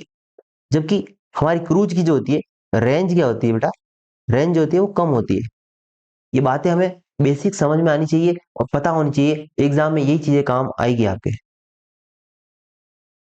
ठीक है, अब आपको बात समझनी है कि तीसरा अंतर है, क्रूज जो होती है वो एक प्रकार से गाइडेड मिसाइल होती है।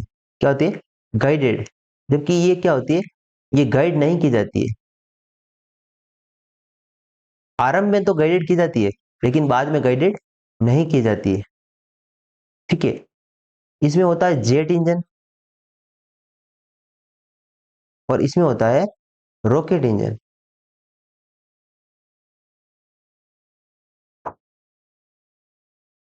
ठीक है, और क्या हम बात करें यहाँ पे, ये आमने सामने का युद्ध लड़ने के लिए यूज की जाती है। ठीक है, वो हमने बात कर ली, आमने सामने का युद्ध। और ये हो सकता है लॉन्ग डिस्टेंस। इस प्रकार हम समझ सकते हैं कि क्रूज और बैलिस्टिक में अंतर।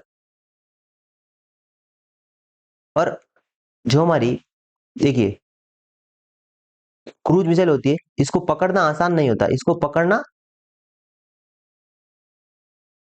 संभव नहीं। जबकि ये जो होती है, ये पकड़ना आसान होता है, बैलिस्टिक को पकड़ना आसान होता है बेटा, बैलिस्टिक को पकड़ना आसान होता है।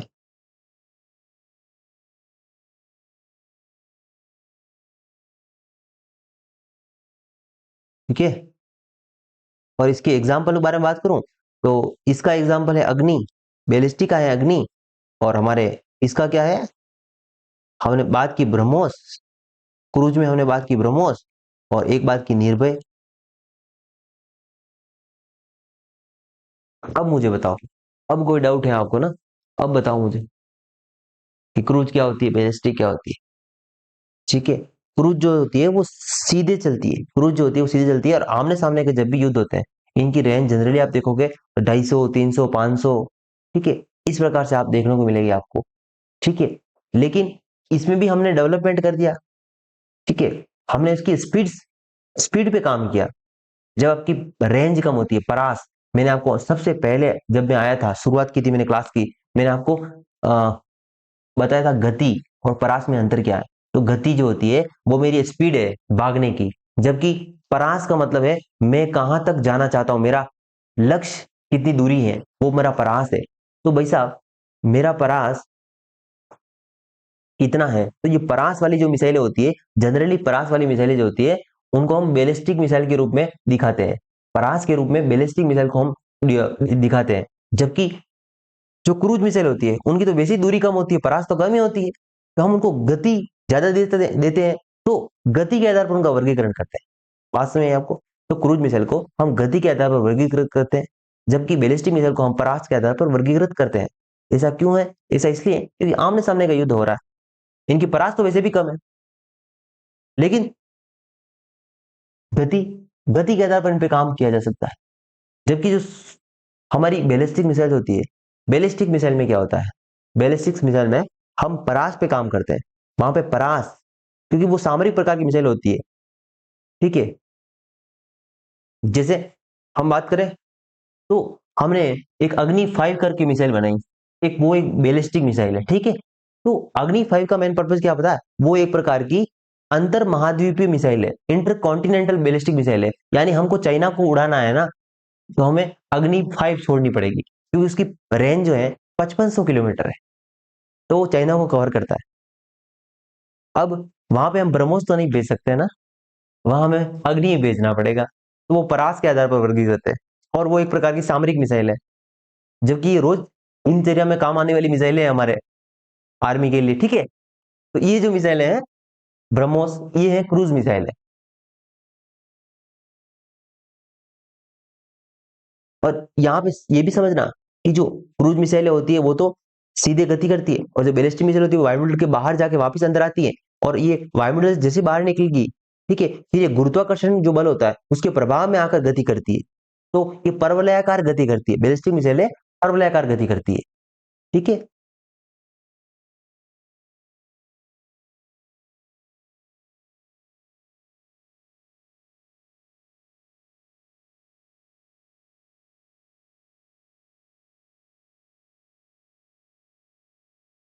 देखो यहाँ पे जैसे मैंने बताया आपको कि जो क्रूज मिसाइलें हैं उनका वर्गीकरण हम गति के आधार पर करते हैं। ब्रह्मोस मिसाइल इसका बेस्ट एग्जांपल है, और इनको गति के आधार पर वर्गीकृत करते हैं। तो इनमें तीन प्रकार की गति होती है। हम अगर बात करें, एक होती है सबसोनिक गति, जो 1 मेघ से कम होती है उसको हम बोलते हैं सबसोनिक गति, ठीक है। और जो 1 से 5 मेघ तक की गति होती है उसको हम बोलते हैं सुपरसोनिक गति। बहुत ही इंपॉर्टेंट है, ये पूछते हैं, ये एग्जाम में पूछते हैं सबसोनिक का मतलब क्या है, सुपरसोनिक का मतलब क्या है, पता होना चाहिए आपको। हाइपरसोनिक का मतलब क्या है, हाइपरसोनिक का मतलब 5 मेघ से ज्यादा की गति, और ये ब्रह्मोस 2 इसका बेस्ट एग्जांपल है। क्या है, B2, ब्रह्मोस 2 इसका बेस्ट एग्जांपल है हाइपरसोनिक गति वाला का। इसी प्रकार हमने जो बैलिस्टिक मिसाइल थी उसको हमने परास के आधार पर विभाजित कर रखा है। उसमें हम बढ़ते हैं तो SRBM short range ballistic missile, medium range ballistic missile, intermediate, ठीक है, ये ICBM होती है, और ये इसको याद IMB या IBM याद रखिए, ठीक है। तो इंटरमीडिएट और इंटरकॉन्टिनेंटल बैलिस्टिक मिसाइल, ये अग्नि 5, ये इंटरकॉन्टिनेंटल है। जो मैंने आपको समझाया अभी कि चाइना को उड़ाना है तो हमें अग्नि 5 मिसाइल छोड़नी पड़ेगी।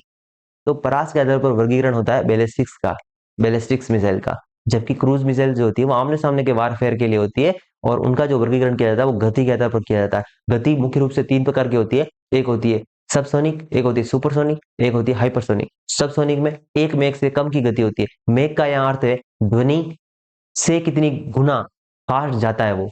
तो ध्वनि से अगर 1 गुना फास्ट दौड़ रहा है तो वो सबसोनिक है। जबकि सुपरसोनिक 1 से 5 मेघ तक की गति, यानी ध्वनि से 1 से 5 गुना तेज दौड़ रहा है, तो वो सबसोनिक हो, सुपरसोनिक हो गया, सॉरी।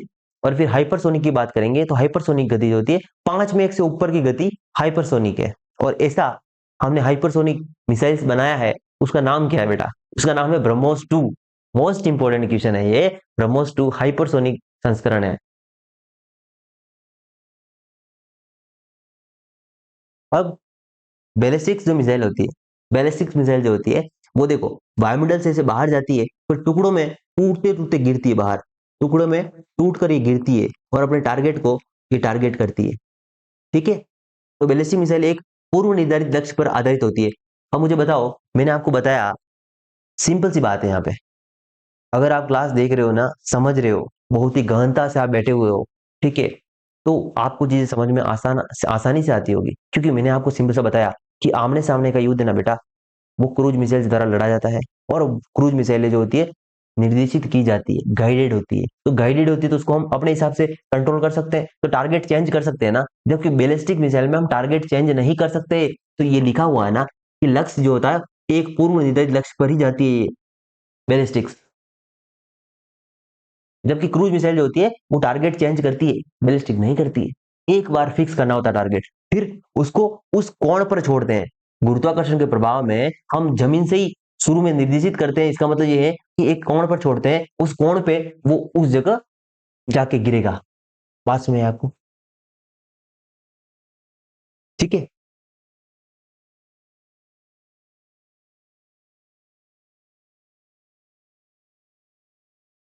अब हमारे सामने प्रक्षेपण मोड के आधार पर हम मिसाइलों को वर्गीकरण पढ़ेंगे। उससे पहले एक छोटा सा ब्रेक, पानी पीऊंगा, थोड़ा सा गला सूख रहा है, फिर हम आगे कंटिन्यू करेंगे।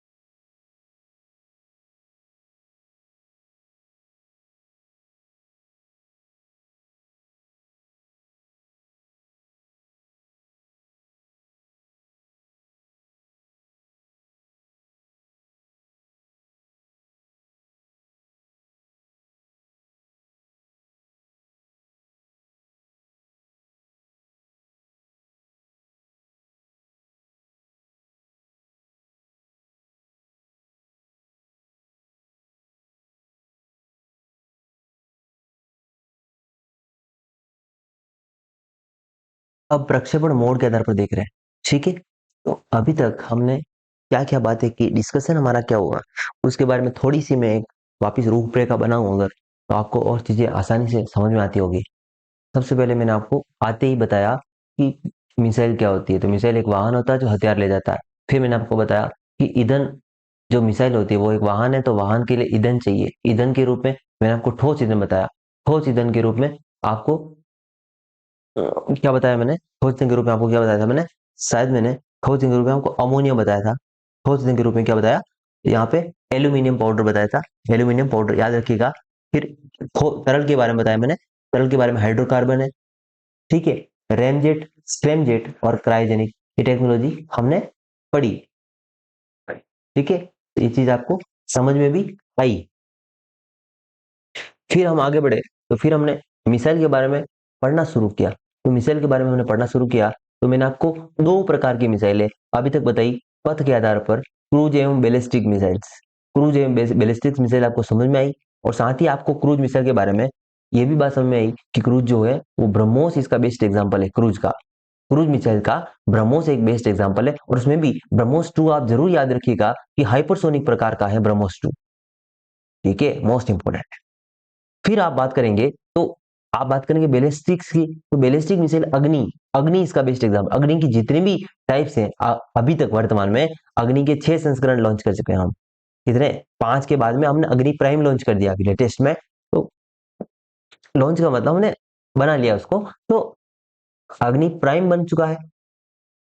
तो ये एक प्रकार का बैलिस्टिक मिसाइल है। अग्नि जो है प्रकार का बैलिस्टिक है। क्रूज और बैलिस्टिक में कभी भी आपसे कोई पूछे ना, तो सिंपल सा बताना, रोज रोज के लड़ाई झगड़ों के लिए हम क्रूज का यूज करते हैं, जबकि दुश्मन को डराने के लिए, खाली शांति बनाए रखने के लिए हम सामरिक प्रकार की मिसाइलें, जिनको हम बैलिस्टिक मिसाइल कहते हैं, और वो परास के आधार पर वर्गीकृत की जाती है, ठीक है। इनमें अलग अलग कैटेगरी होती है, जैसे short range, medium range, intercontinental.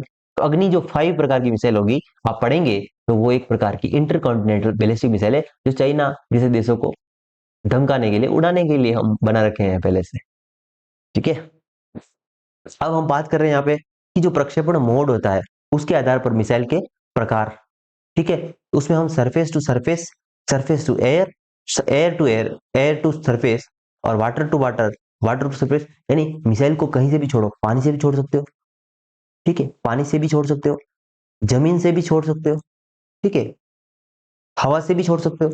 यानी ये कोई आपके पास, ठीक है, हेलीकॉप्टर हो गया, और इस हेलीकॉप्टर से भी आप छोड़ सकते हो मिसाइल को, इस प्रकार से कहीं से भी छोड़ सकते हो। तो ये मोड हो गया, प्रक्षेपण मोड।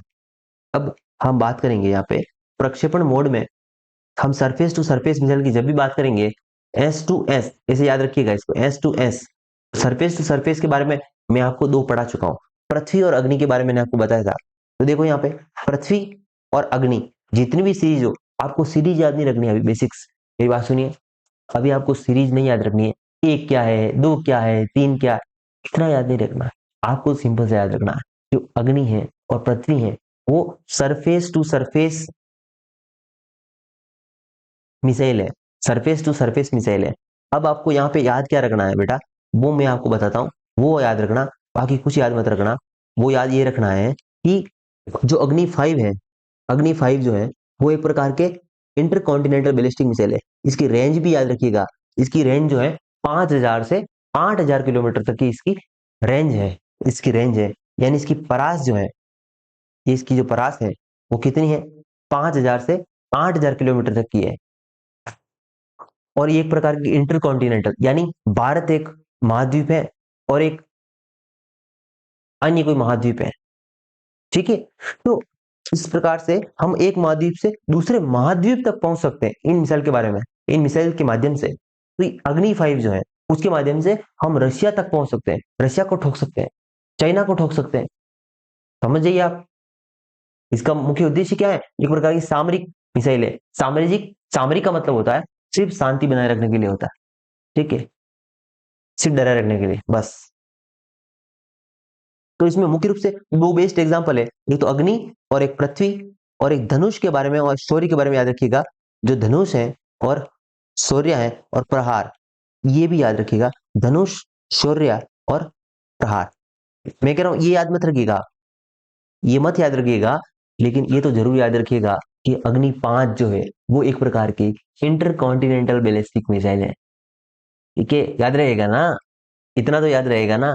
अग्नि 5 जो है एक प्रकार की इंटरकॉन्टिनेंटल बैलिस्टिक मिसाइल है, जबकि पृथ्वी भी, ठीक है, पृथ्वी भी एक बैलिस्टिक मिसाइल है, लेकिन कैसी है, शॉर्ट रेंज की है, शॉर्ट रेंज की है। धनुष, शौर्य और प्रहार शॉर्ट रेंज की, मीडियम रेंज की और शॉर्ट रेंज की। याद नहीं रखना, याद नहीं रखना, लेकिन ये जरूर याद रखना कि जो धनुष है, शौर्य है, प्रहार है, ये भी सरफेस टू सरफेस है। सरफेस टू सरफेस के आपके पास 5 एग्जाम्पल हो गए, कभी भी आपको कंफ्यूजन नहीं होगा। एग्जाम में डायरेक्ट टू द पॉइंट आपको आंसर दिमाग में होगा, क्लिक करेगा, आप डायरेक्ट क्लिक करके आओगे, लोग सोचते रह जाएंगे। सरफेस टू सरफेस, सर ने पढ़ाया था कि भारत का एक इंटीग्रेटेड गाइडेड मिसाइल प्रोग्राम शुरू हुआ था 1983 में, डॉक्टर एपीजे अब्दुल कलाम के नेतृत्व में। उसमें हमने पटना, PATNA, पी मतलब पृथ्वी, ए मतलब अग्नि, ये दो प्रकार की शुरुआती मिसाइल जो है, PA पटना में, PA पृथ्वी, अग्नि, ये दोनों प्रकार की जो मिसाइल है वो सरफेस टू सरफेस ही है। उसके अलावा 3 मिसाइलें और याद रख लो, शौर्य याद रख लो, ठीक है, धनुष याद रख लो और प्रहार याद रख लो। तो DSP याद रख लो, DSP याद रखिएगा, DS और P, DSP याद रखिए, धनुष, शौर्य और प्रहार, ये सरफेस टू सरफेस है। और अग्नि 5 के बारे में जरूर याद रखिएगा। नेक्स्ट बात करूंगा मैं surface to air. Surface to air में कौन कौन सी है, त्रिशूल है, आकाश है, बराक 8 है। आपके लिए जो इंपॉर्टेंट है, बराक 8 और आकाश है। त्रिशूल भी याद रख सकते हैं, तीनों को याद रखना। वैसे तो मैं आपको तीनों याद रखने के लिए बोलूंगा, क्योंकि तीनों इंपॉर्टेंट है, तीनों इंपॉर्टेंट है। एग्जामिनर का मूड कब खराब हो जाए और वो कौन सी पूछ ले, उसके बारे में कोई गारंटी नहीं। हमें तो तीनों याद करके चलनी है ना। तो यहाँ पे आप देखिएगा, त्रिशूल जो है इसकी रेंज 9 किलोमीटर है, ठीक है, आकाश की 35 किलोमीटर तक है, 100 किलोमीटर तक चलती है। कौन सी, बराक 8, ठीक है। सब देखो, short range, medium range, long range. अब इसकी लॉन्ग रेंज की भी औकात कितनी है, 100 किलोमीटर तक। बराक 8, आकाश, त्रिशूल, सरफेस टू एयर मिसाइल है। इस चीज को याद रखना आपको, सरफेस टू एयर मिसाइल है, आकाश, त्रिशूल और बराक 8। ये याद रखने में बातें हैं, इसको मैं क्या समझाऊं आपको, बताओ। ठीक है, इसको याद रखना, तो टी भी याद रखना, टेब करके, टेब याद रखना। टी मतलब त्रिशूल, ए मतलब आकाश और बी मतलब बराक। टी मतलब त्रिशूल, ए मतलब आकाश और बी मतलब बराक। तो ये टेब जो है वो सरफेस टू एयर है। सरफेस टू सरफेस तो आप, मुझे नहीं लगता भूल जाओगे आप। अग्नि तो पृथ्वी, पटना तो जरूर याद रखोगे, पटना के 2 PA जरूर याद रखोगे, वो सरफेस टू सरफेस है। जबकि सरफेस टू एयर में टेब है, TAB। टेब मतलब, टी मतलब त्रिशूल, ए मतलब आकाश, बी मतलब बराक, बराक 8, ठीक है।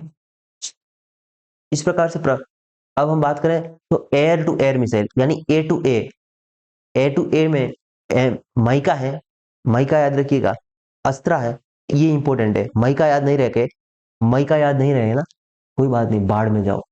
अस्त्र जरूर याद रखना। अस्त्र जो है एक प्रकार की एयर टू एयर मिसाइल है। और नोवोटोर K100 भी इंपॉर्टेंट है, नोवोटोर K100 भी इंपॉर्टेंट है। इनकी रेंज जो है 300-400 किलोमीटर और 80 से 110 किलोमीटर अस्त्र की रेंज याद रखना 110 किलोमीटर तक है 80 से। और अस्त्र जो है एक प्रकार की एयर टू एयर मिसाइल है। ठीक है, अब मैंने आपको यहाँ यहाँ तक आपको मैंने पहुंचाया बेटा, यहाँ तक मैंने आपको पहुंचाया है, तो उसमें मैंने दो बातें बताई है। एक तो मैंने सरफेस टू सरफेस, ठीक, एक सरफेस टू एयर और एक एयर टू एयर मिसाइल पढ़ाई है अभी तक, यही तो पढ़ाया मैंने, सरफेस टू सरफेस। ठीक है, तो सरफेस टू सरफेस में मैंने आपको बताया पटना का पी और ए, पृथ्वी और अग्नि। क्या बताया? पृथ्वी और अग्नि। और फिर आपको मैंने बताया यहाँ पे, देखिए जरा, डीएसपी। डीएसपी में मेरे को बताया आपको, डीएसपी में क्या क्या है, धनुष, शौर्य और प्रहार। तो डीएसपी देखिए आप यहाँ पे याद रखिएगा, डी एस पी, धनुष, शौर्य और प्रहार। और सरफेस टू एयर मिसाइल में एक याद रखिएगा, वो है आकाश, और दूसरी याद रखिएगा बराक। एयर टू एयर में एक ही याद रखिएगा, और वो है अस्त्र। कौन सी है बेटा? तो याद रखिएगा अस्त्र। इस प्रकार से आपको मिसाइल के बारे में पता होना चाहिए कि कौन सी सतह से सतह वाली है, कौन सी सतह से आकाश वाली है, कौन सी आकाश से आकाश वाली है। और उसमें भी इंपॉर्टेंट इंपॉर्टेंट याद रखिएगा। बाकी कोई जरूरी सब कुछ पढ़ के नहीं जा सकते, हम भगवान नहीं है, हम एक स्टूडेंट है, और बहुत लिमिटेड हम याद करके जा सकते हैं। ठीक है, तो वो उतना ही याद करवा रहा हूँ मैं, चिंता की बात नहीं। अब यहाँ पे देखो, पानी से यानी वाटर टू एयर, एक प्रकार से वाटर टू एयर वाली मिसाइलें भी होती है, जो सबमरीन लॉन्च बैलिस्टिक मिसाइल है। इसमें जो है अश्विन है, सागरिका है, सागरिका नहीं सागर से आ रही है, तो सागरिका तो याद रह जाएगी, K4 और K5। ठीक है, तो सागरिका याद रखना, और कोई सी भी याद नहीं रहे ना, तो सागरिका जरूर याद रखना। बैलिस्टिक मिसाइल एक प्रकार की।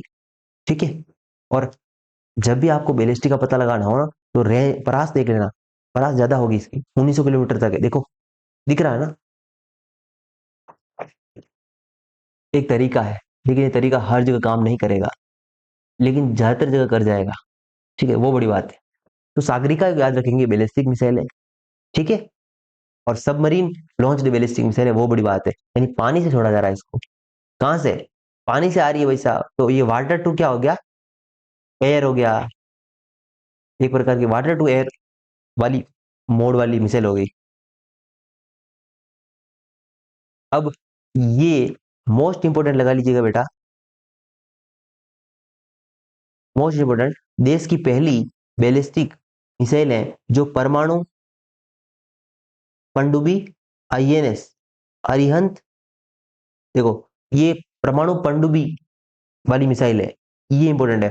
क्या है कि देश की पहली बैलिस्टिक मिसाइल जो परमाणु पनडुब्बी आधारित है, आईएमएस आईएनएस जो अरिहंत है ना हमारा।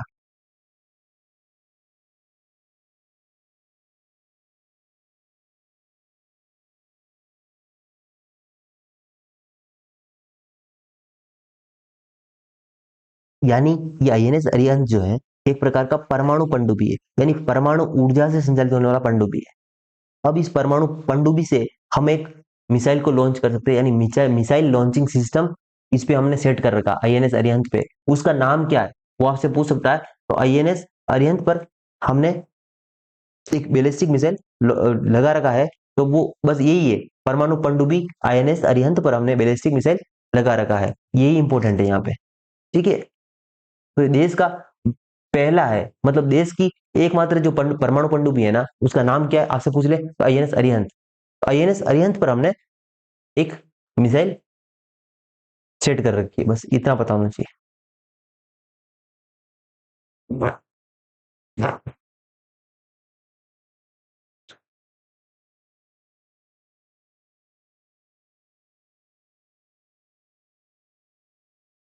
अब यहाँ पे देखिए, हथियारों के प्रकार कोई इंपॉर्टेंट नहीं है, परंपरागत हथियार भी ले जाता है, जो हमारा वाहन है ना, जो हम मिसाइल है हमारी, ये जो हमारी मिसाइल है, ये मिसाइल परंपरागत हथियार को भी ले जाती है, और गैर परंपरागत हथियार जैसे नाभिकीय हथियार इनको भी ले जाती है। ठीक है, तो ये कोई इंपॉर्टेंट ऐसा है नहीं एज। ठीक है, अब हम बात करें गाइडेंस सिस्टम के प्रकार। गाइडेंस सिस्टम में रडार आधारित होता है, लेजर आधारित होता है, हीट या इंफ्रारेड सैटेलाइट या जीपीएस आधारित सिस्टम भी होता है। ठीक है, तो सैटेलाइट या जीपीएस सिस्टम मतलब गाइडेंस सिस्टम का मतलब क्या होता है, कोई सा वाहन है, ठीक है, तो उस वाहन के लिए गाइडेंस सिस्टम चाहिए ना, वो जो गति कर रहा है उसको दिशा चाहिए ना, दिशा जरूरी है। ठीक है, तो उसके लिए इंफ्रारेड भी यूज होती है, रडार भी यूज होता है, लेजर भी यूज होता है, ठीक है, सैटेलाइट भी यूज होता है, जीपीएस भी होता है, यानी जो जो उसको जिस दिशा में गति करवानी है उस दिशा के लिए उसको इन्फॉर्मेशन मिलती है, इनपुट मिलता है, तो वो इनके आधार पर मिलता है, उसको हम गाइडेंस सिस्टम बोलते हैं। ठीक है, अब हमें यहाँ पे समझना है मिसाइल रक्षा प्रणाली क्या होती है। मिसाइल रक्षा प्रणाली क्या होती है कि मिसाइल रक्षा प्रणाली के तहत हम क्या करते हैं, दुश्मनों की मिसाइलों का पता लगाकर उसको खत्म करने का काम करते हैं। ठीक है, क्या करते हैं, दुश्मनों की जो मिसाइल होती है उसका हम पता लगाएंगे, उसको हम खत्म करेंगे। जो क्रूज मिसाइल होती है, मैंने आपको बताया था बेटा कि उसका पथ जो होता है पूर्व निर्धारित नहीं होता है, उसको हम गाइड कर सकते हैं, तो उसको पकड़ना मुश्किल होता है। तो ये जो मिसाइल रक्षा प्रणाली होती है वो सिर्फ बैलिस्टिक मिसाइलों पर काम आती है। किस पे काम आती है, सिर्फ बैलिस्टिक मिसाइलों पर ही काम आती है। बैलिस्टिक मिसाइल जो होती है वो कंट्रोल नहीं होती, उसका एक फिक्स पथ होता है, फिक्स मार्ग होता है, तो उसको हम टारगेट कर सकता है दुश्मन भी, हम भी टारगेट कर सकते हैं हमारे दुश्मन को, और हमारा कोई दुश्मन हमें टारगेट कर सकता है यदि वो मिसाइल बैलिस्टिक प्रकार की है। जबकि क्रूज जो होती है वो हम कंट्रोल करते हैं, गाइडेड होती है, तो गाइडेड को टारगेट करना आसान नहीं होता, क्रूज को टारगेट नहीं किया जा सकता।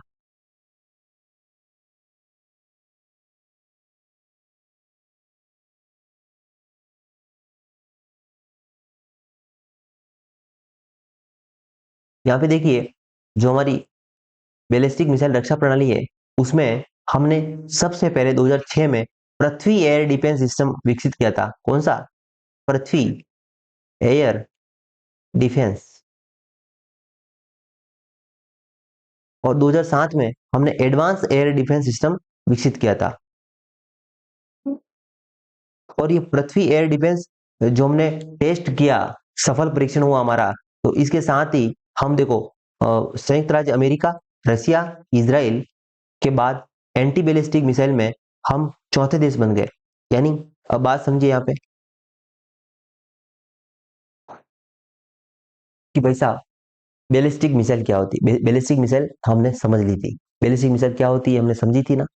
अब यहाँ बात करो कि बैलिस्टिक मिसाइल को हम उड़ा सकते हैं ना, हमारा दुश्मन हमारी बैलिस्टिक मिसाइल को उड़ा सकता है, हम हमारे दुश्मन की बैलिस्टिक मिसाइल को उड़ा सकते हैं, क्योंकि इसको टारगेट किया जा सकता है, क्योंकि ये गाइडेड नहीं होती है, सिर्फ शुरू में गाइड किया जाता है इसको, और फिर बाद में इसका पथ फिक्स होता है। जब पथ फिक्स है इसका, वैसा दुश्मन को पता है ना कि रोज मेरा दुश्मन उसी रास्ते से जाता है, तो मैं टारगेट कर पाऊंगा। और जिसका कोई मार्ग फिक्स नहीं, उसको कैसे टारगेट कर सकते हैं, तो बैलिस्टिक मिसाइल को कोई सा भी मतलब दुश्मन टारगेट कर सकता है।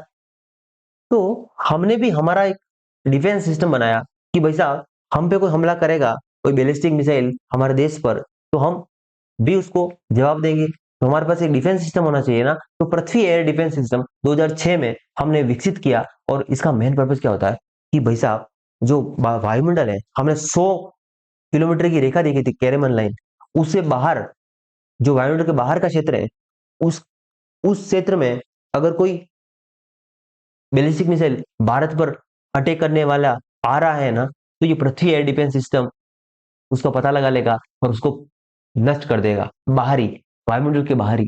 जबकि एडवांस एयर डिफेंस सिस्टम है, ये वायुमंडल के अंदर घुसने के बाद, यानी पृथ्वी देखो फेल हो गया, पृथ्वी को पता ही नहीं चला, और वो वायुमंडल के अंदर घुस गया बैलिस्टिक मिसाइल दुश्मन का। और अब हमारे पास क्या है, अब क्या जुगाड़ है, ऐसा तो नहीं हो सकता ना कि भाई साहब वायुमंडल से अंदर आ गया है, पृथ्वी सिस्टम काम नहीं कर रहा है, अब इसका मतलब भारत का खत्म होना तय है। नहीं बेटा, हमने एडवांस एयर डिफेंस सिस्टम 2007 में बना रखा है कि भाई साहब अगर वायुमंडल के अंदर घुस गए ना, तो फिर ये एडवांस एयर डिफेंस सिस्टम नहीं छोड़ेगा आपको। बात समझ आई। तो पृथ्वी एयर डिफेंस सिस्टम जो होता है वायुमंडल के बाहर दुश्मन की बैलिस्टिक मिसाइल को खत्म करता है, जबकि एडवांस एयर डिफेंस सिस्टम जो है वो वायुमंडल के अंदर दुश्मन की बैलिस्टिक मिसाइल को खत्म करने का काम करता है।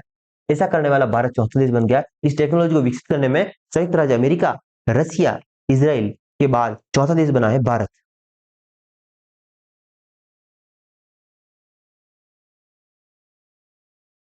देखो, पृथ्वी एयर डिफेंस सिस्टम जो है वो एक्सो एटमोस्फियर के लिए यूज होता है।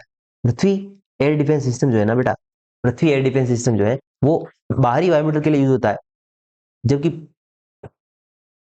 जो एडवांस एयर डिफेंस सिस्टम है, हमने पढ़ा था एएडी, ये जो है ये वायुमंडल के अंदर अगर दुश्मन की मिसाइल आ जाए ना, उसको नष्ट करने के लिए यूज होता है।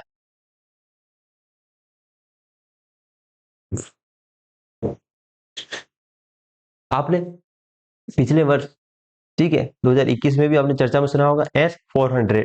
ये S-400 क्या है? ये रसिया का एक प्रकार से डिफेंस सिस्टम है। S-400 बेहतरीन है, मतलब लाजवाब, इतना बेहतरीन है भाई साहब कि ये यूएसए का जो एयर डिफेंस सिस्टम है ना, थार्ड करके बोलते हैं उसको, terminal high altitude air defence system, third, THAAD। आप आगे देखेंगे इसको, ये देखो थार्ड दिख रहा है ना आपको, ये थार्ड दिख रहा है ना आपको, ये अमेरिका का है। ये S-400 दिख रहा है ना आपको, S-400, वो S-400 जो है ये वाला, ये S-400 रशिया का है। तो ये भाई साहब भारत और रशिया के बीच में डील हुई कि भाई साहब हम आपको एक एडवांस एयर डिफेंस सिस्टम देंगे, S-400। ये रशिया का है और भारत के और रशिया के बीच में डील हुई कि हम S-400 देंगे। इससे नाराज हो गया भाई साहब अमेरिका। अमेरिका बोले S-400 लोगे? नहीं बेटा, यार S-400 तुम नहीं ले सकते, क्योंकि अमेरिका को भी खतरा है, ठीक है।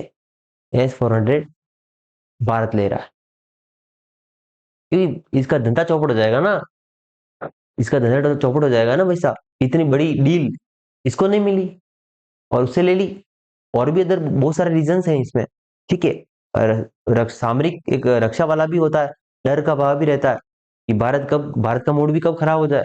अब भारत के पास, भारत ग्रोथ कर रहा है, किसी की ग्रोथ अच्छी थोड़ी लगती है किसी दूसरे को, किसी की ग्रोथ किसी को अच्छी नहीं लगती है। बात सुनो ना। तो रूस ने हमने S-400 मिसाइल डिफेंस सिस्टम जब डील की, तो अमेरिका बड़ा नाराज निकला। और हमने अब ये हमें S-400 मिलने वाला है, ठीक है। S-400 के बारे में पता होना चाहिए, एक प्रकार का डिफेंस सिस्टम ही है। जिस प्रकार से हमारा पृथ्वी एयर डिफेंस सिस्टम है, जिस प्रकार से हमारा advance air defence system AAD, उसी प्रकार रशिया का S-400 है और S-400 भारत को मिलने वाला है, ठीक है। अब इसके बारे में हमें पढ़ना जरूरी है, क्योंकि S-400 की विशेषता पूछेगा एग्जामिनर, तो क्या पूछ सकता है वो कि जो S-400 है ये 30 किलोमीटर के एल्टीट्यूड पर, यानी ऊंचाई पर 400 किलोमीटर के दायरे में दुश्मन के विमान को खत्म कर सकता है, और 100 किलोमीटर, सॉरी 100 हवाई लक्ष्यों को ट्रैक कर सकता है एक साथ, और उसमें से 6 को एक साथ टारगेट कर सकता है।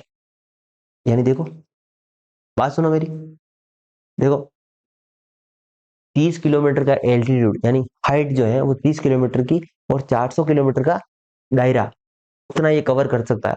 इसीलिए इसका नाम है S-400, ठीक है। एल्टीट्यूड कितना है इसका, ऊंचाई कितनी है, 30 किलोमीटर, रेंज कितनी है इसकी, 400 किलोमीटर। ये कितने हवाई लक्ष्य को ट्रैक कर सकता है, 100 को। टारगेट कितने को करेगा, 6 को एक साथ उड़ाएगा। इसी प्रकार से हमारा भी है, S-400 की तरह हमारे पास आकाश है, आगे पढ़ेंगे हम, आकाश पढ़ेंगे, उसमें भी एक साथ दाम दीम जाते हैं शॉट, ठीक है। तो वो भी हम बताएंगे आगे। इस प्रकार ये 6 टारगेट कर सकता है एक साथ, ये इंपॉर्टेंट फैक्ट है, इसको ध्यान रखिएगा। अब ये काटसा क्या है, तो काटसा जो अमेरिका के अगेंस्ट में जो भी कोई काम करता है कोई देश, तो उससे बहुत प्रकार की जो छूट होती है, उस छूट से क्या करता है, अमेरिका मना कर देता है, भाई साहब अब हम आपको छूट नहीं देंगे। तो काटसा से हमें छूट मिली, काटसा के अंडर में हमें नहीं लिया, अमेरिका ने इस काटसा एक्ट को हमारे ऊपर नहीं थोपा, क्योंकि स्थिति ऐसी है ना, क्योंकि आज वर्तमान में चाइना इतना प्रभावित चल रहा है, तो अमेरिका अभी भारत का सपोर्ट चाह रहा है। तो इस तरह से हमने काटसा से फायदा भी मिल गया और हमें S-400 भी मिल रहा है, ठीक है। दोनों तरह से हमारा बल्ले बल्ले हो गया। ये कोई इंपॉर्टेंट चीज नहीं है, ठीक है, मैंने इसे बात करने के लिए ऐसे इसको ऐड किया था।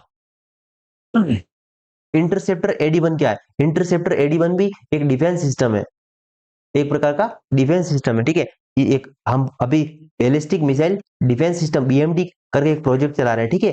उसके अंडर में हम क्या कर रहे हैं, AD-1 और AD-2, इस प्रकार से हम श्रृंखला चला रहे हैं, एयर डिफेंस सिस्टम। AD का फुल फॉर्म क्या है, यहाँ पे समझिए आप, एयर डिफेंस सिस्टम AD1 और AD2। अभी AD1 और AD2 है ना, इनका विकास भी हम कर रहे हैं ताकि ये पृथ्वी जो है हमारा पुराना हो गया, 6 और 7 का है वो, उनका स्थान लेंगे ये। तो इनकी रेंज भी देखो, 3000 किलोमीटर, 5000 किलोमीटर तक की रेंज, यानी 5000 किलोमीटर के ऊपर ही दुश्मन के बैलिस्टिक मिसाइल को खत्म करने का काम करेंगे। इंटरसेप्टर AD1, इनका ध्यान रखना।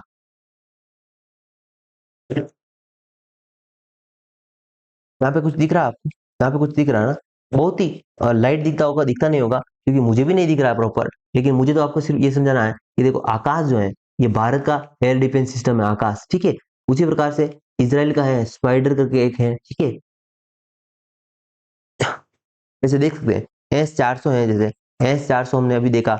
बराक 8 के बारे में देखो, DRDO का, ठीक है। बराक 8 के बारे में आप सुना है आपने, तो बराक 8 जो है वो हमने इसराइल के सहयोग से बनाया है। जो हमारी बराक 8 मिसाइल पड़ी थी ना हमने, वो किसके सहयोग से बनी? इसराइल के सहयोग से बनी। स्पाइडर किसका है? ये इसराइल का ही है। बैलिस्टिक मिसाइल में हम पढ़ के आए हैं, पृथ्वी है, ठीक है। उसमें अब AD1 के बारे में हम चर्चा कर चुके हैं अभी, AD1 air air defence system है, ठीक है। तो वो हम बात कर चुके हैं। BMD करके एक प्रोग्राम चल रहा है, बैलिस्टिक मिसाइल डिफेंस सिस्टम। उसके अंतर्गत हम AD1 और AD2 प्रकार की नई प्रकार की बैलिस्टिक डिफेंस सिस्टम को डेवलप करने जा रहे हैं, ठीक है। ये बात हमको पता होनी चाहिए। देखिए, आकाश न्यू जनरेशन, आकाश NG करके हमारे पास एक नई मिसाइल है, आकाश NG। आकाश NG देखो, ये ऊपर 3 मुंह है ना, ऊपर 3 मुंह दिख रहे हैं आपको, 1 2 3। इसी प्रकार से 3 नीचे भी हैं इसके, 3 इसके नीचे भी हैं। तो ये सतह से हवा में मार करने वाली मिसाइल है, जो लगभग 60 किलोमीटर की दूरी पर लक्ष्य पर हमला करती है, ढाई मेघ से ये गति करती है, उड़ान करती है। और ये एक प्रकार से इलेक्ट्रो ऑप्टिकल ट्रैकिंग सिस्टम पर आधारित है। इसमें रडार लगा हुआ है, ठीक है, और भी इसमें निगरानी तंत्र लगे हुए हैं। आकाश न्यू जनरेशन के बारे में पता होना चाहिए आपको। आकाश न्यू जनरेशन भी एक प्रकार का हमारा एयर डिफेंस सिस्टम है। ये जो है ना, न्यूज में रहा इजराइल का आयरन डोम। आपने सुना होगा गाजा पट्टी और जो सीरिया जैसे एरिया है, वहां पे आकाश ने हमारे इसराइल ने आयरन डोम, उनका जो डिफेंस सिस्टम है, उससे खुद की रक्षा की ना। तो आयरन डोम जो है, इसके बारे में अगर आपको एग्जाम में देखने को मिले, आयरन डोम टेक्नोलॉजी किस देश की है, तो इसराइल की है। इसराइल का एयर डिफेंस सिस्टम है आयरन डोम। उसी प्रकार से भारत का air defence system Akash NG new generation, ठीक है। और Prithvi air defence system AD1, AD2, AAD advance air defence system, ये सब हमारे क्या है? डिफेंस सिस्टम है। इसे क्या करते हैं हम? बैलिस्टिक मिसाइल जो होती है दुश्मन की, उसको हम खत्म करने का काम करते हैं ताकि हमारे देश पे कोई खतरा ना आए। देखो, ये न्यूज में आया थार्ड, ये UPSC ने पूछा पिछले वर्ष कि थार्ड क्या है? टर्मिनल हाई एल्टीट्यूड, ठीक है, डिफेंस सिस्टम है। किसका है? अमेरिका का एक एंटी सैटेलाइट एंटी मिसाइल है। एंटी मिसाइल सिस्टम यानी डिफेंस सिस्टम है एक प्रकार का, एंटी मिसाइल सिस्टम अमेरिका का है, थार्ड करके। कभी भी ये भी पूछ ले थार्ड किसका है, क्योंकि मुझे लगता है पिछली बार चर्चा में रहा है जो इसराइल का आयरन डोम, वो पूछ सकता है आपको, इसराइल का आयरन डोम है, थार्ड किसका है? अमेरिका का है। S-400 किसका है? पता ही है ना, अब तो पता ही है ना आपको। S-400 किसका है? रूस का है। इस प्रकार से आपको कोई कंफ्यूजन नहीं होना चाहिए, ठीक है, कोई कंफ्यूजन नहीं होना चाहिए।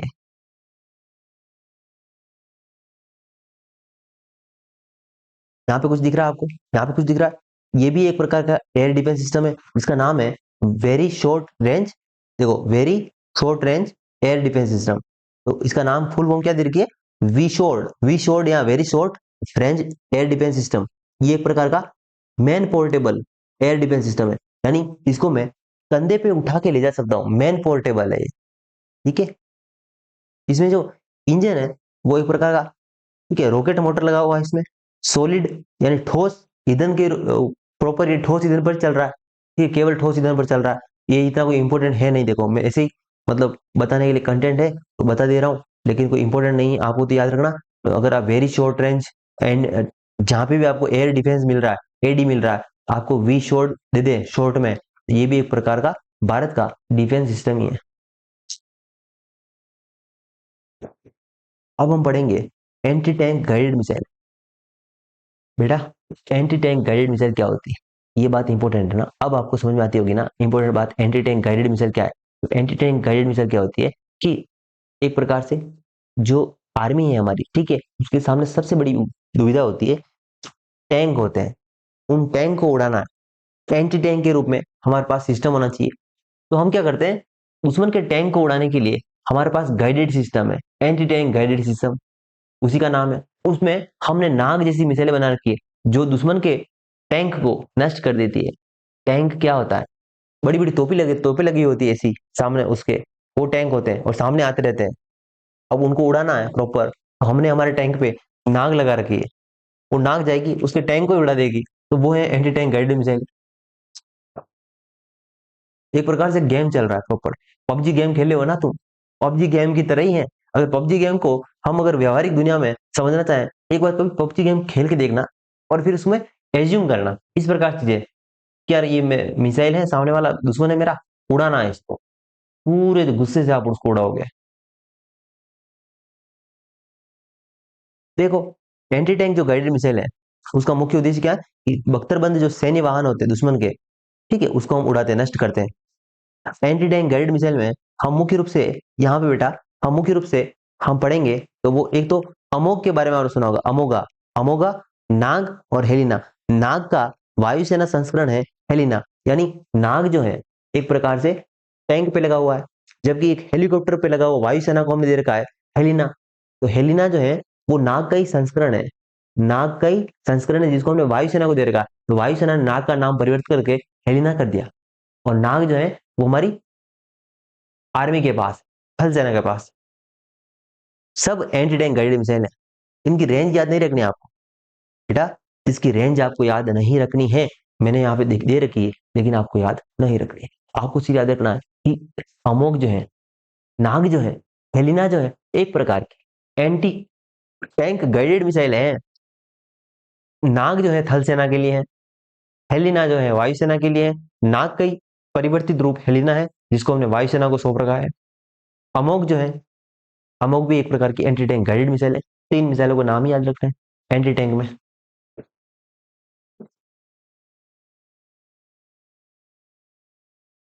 ठीक है, ये पता होना चाहिए।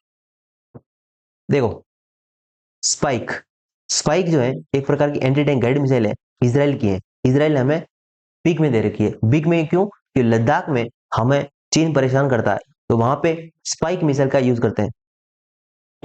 दुनिया में भाई साहब इसराइल इतना छोटा कंट्री, लेकिन डिफेंस में, टेक्नोलॉजी में, ठीक है, इसमें इतना आगे निकल गया ना कि यूएसए, चाइना ये कुछ नहीं है, बच्चे हैं उसके सामने। इतना बढ़िया बढ़िया सिस्टम, एयर डिफेंस में उसने आयरन डोम बनाया, दुनिया भीख मांगती है आयरन डोम दे दो, आयरन डोम दे दो, वो देता नहीं है, ठीक है, हमें दे देगा। हम क्योंकि हरपन बोला है ना, विश्व शांति के दूत हैं हम, हमें हर कोई कुछ देना चाहता है ना। तो स्पाइक दिया हमने, हमें दिया है इसराइल ने, याद रखना। हमने लद्दाख में इसको, देखो हमारा जो फौजी भाई है, ये मैन पोर्टेबल है, फौजी भाई लेके बैठा है, ठीक है, दुश्मन को मारने के लिए, ठीक है, इस प्रकार से। तो स्पाइक को याद रखिएगा। देखो, भारत डायनेमिक लिमिटेड जो है, ये हमारे डिफेंस सिस्टम, जितना भी मैन्युफैक्चरिंग होता है डिफेंस का, ठीक है, तो मैन्युफैक्चरिंग का काम जो है वो बीडीएल करता है। मैन्युफैक्चरिंग जो होता है वो कौन करता है, भारत डायनेमिक लिमिटेड करता है। इसमें इसने क्या है, एक तो अमोक बनाया, अमोक 3, तो अमोक के बारे में हम पढ़ के आए, ठीक है। अब हेलिना के बारे में बात करूं तो आपको मैं सब कुछ समझा चुका, सब कुछ ये समझा चुका कि जो हेलिना है वो हमने नाग का ही परिवर्तित रूप है। नाग है थल सेना के पास, हेलिना है वायुसेना के पास।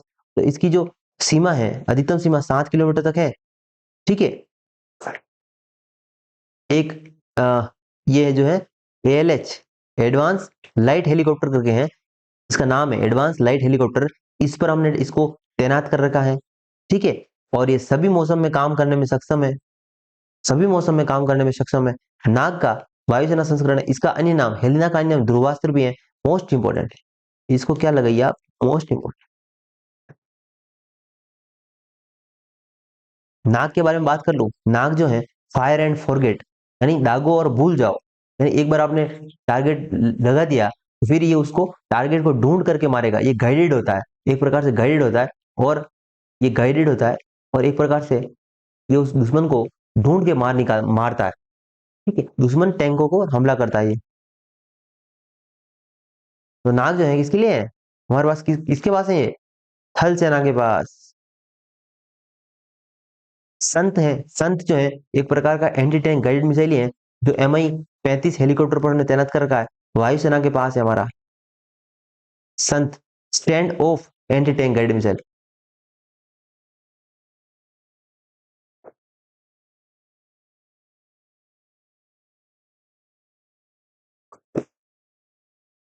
तो दोस्तों, यहाँ तक हमें जो सफर तय किया है ना, वो सफर आसान नहीं था। आपके लिए भी आसान नहीं था, मेरे लिए भी आसान नहीं था, क्योंकि मुझे कहीं कहीं लग रहा था बच्चे कहीं कहीं परेशान नहीं हो जाए, क्योंकि ये चैप्टर बहुत डिफिकल्ट वे में चला जाता है। वहाँ हमारे साहब पढ़ाने वाले भी सही होने चाहिए पहली बात तो।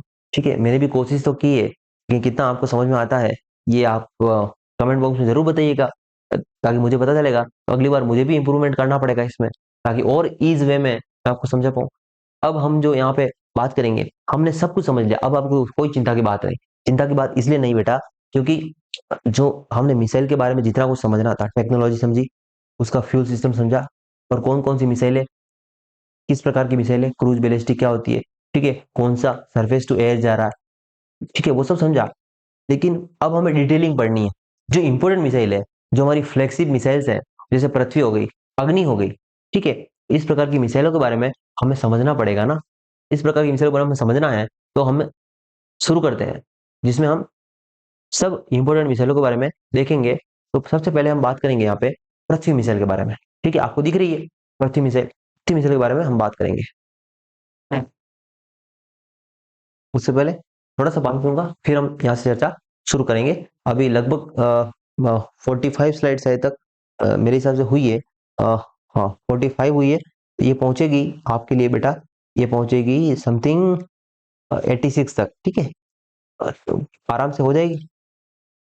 ठीक है, कोशिश करूंगा मैं आराम से हो जाए। ठीक है, तो जितना होगा उतना करेंगे, बाकी बाकी नेक्स्ट क्लास में करेंगे। ठीक है।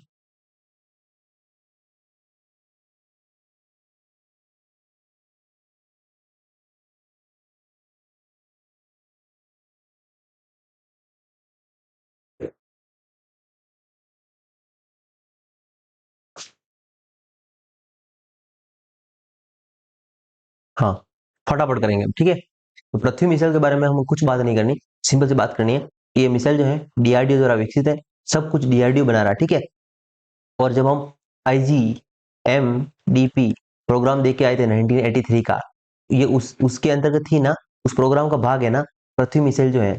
पृथ्वी जो मिसाइल है, ये IGMDP प्रोग्राम का हिस्सा है कि नहीं, है ना। पटना, PATNA, पटना में देखो पृथ्वी।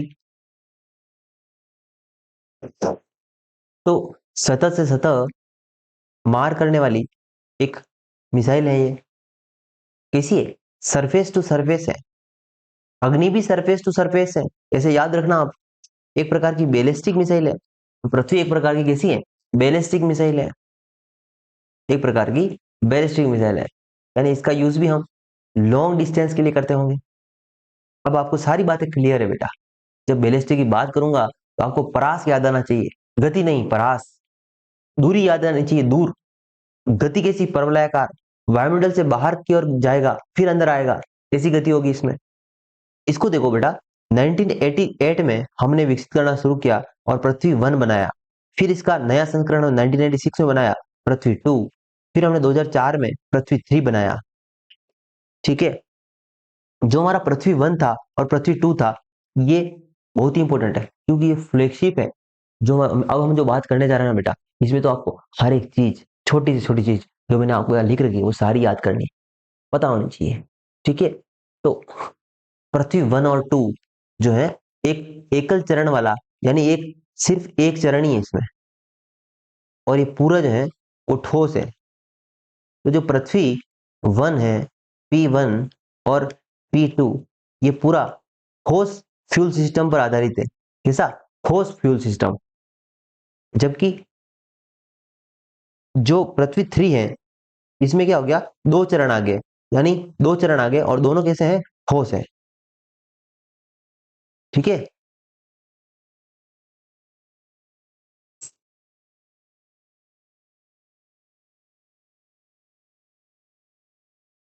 यहाँ पे थोड़ा देखो कंफ्यूजन हो गया वापिस, थोड़ी सी गलती हो गई मुझसे, मिस्टेक हो गई बेटा।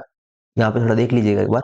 ये तरल है, ठीक है। देखो तरल रॉकेट है, यानी जो हम पृथ्वी 1 और 2 की बात करते हैं तो उसमें तरल रॉकेट यूज हुआ, लेकिन एकल चरण वाला हुआ है। जबकि पृथ्वी 3 में 2 चरण में दोनों ठोस है। ठीक है, ये बात हो गई।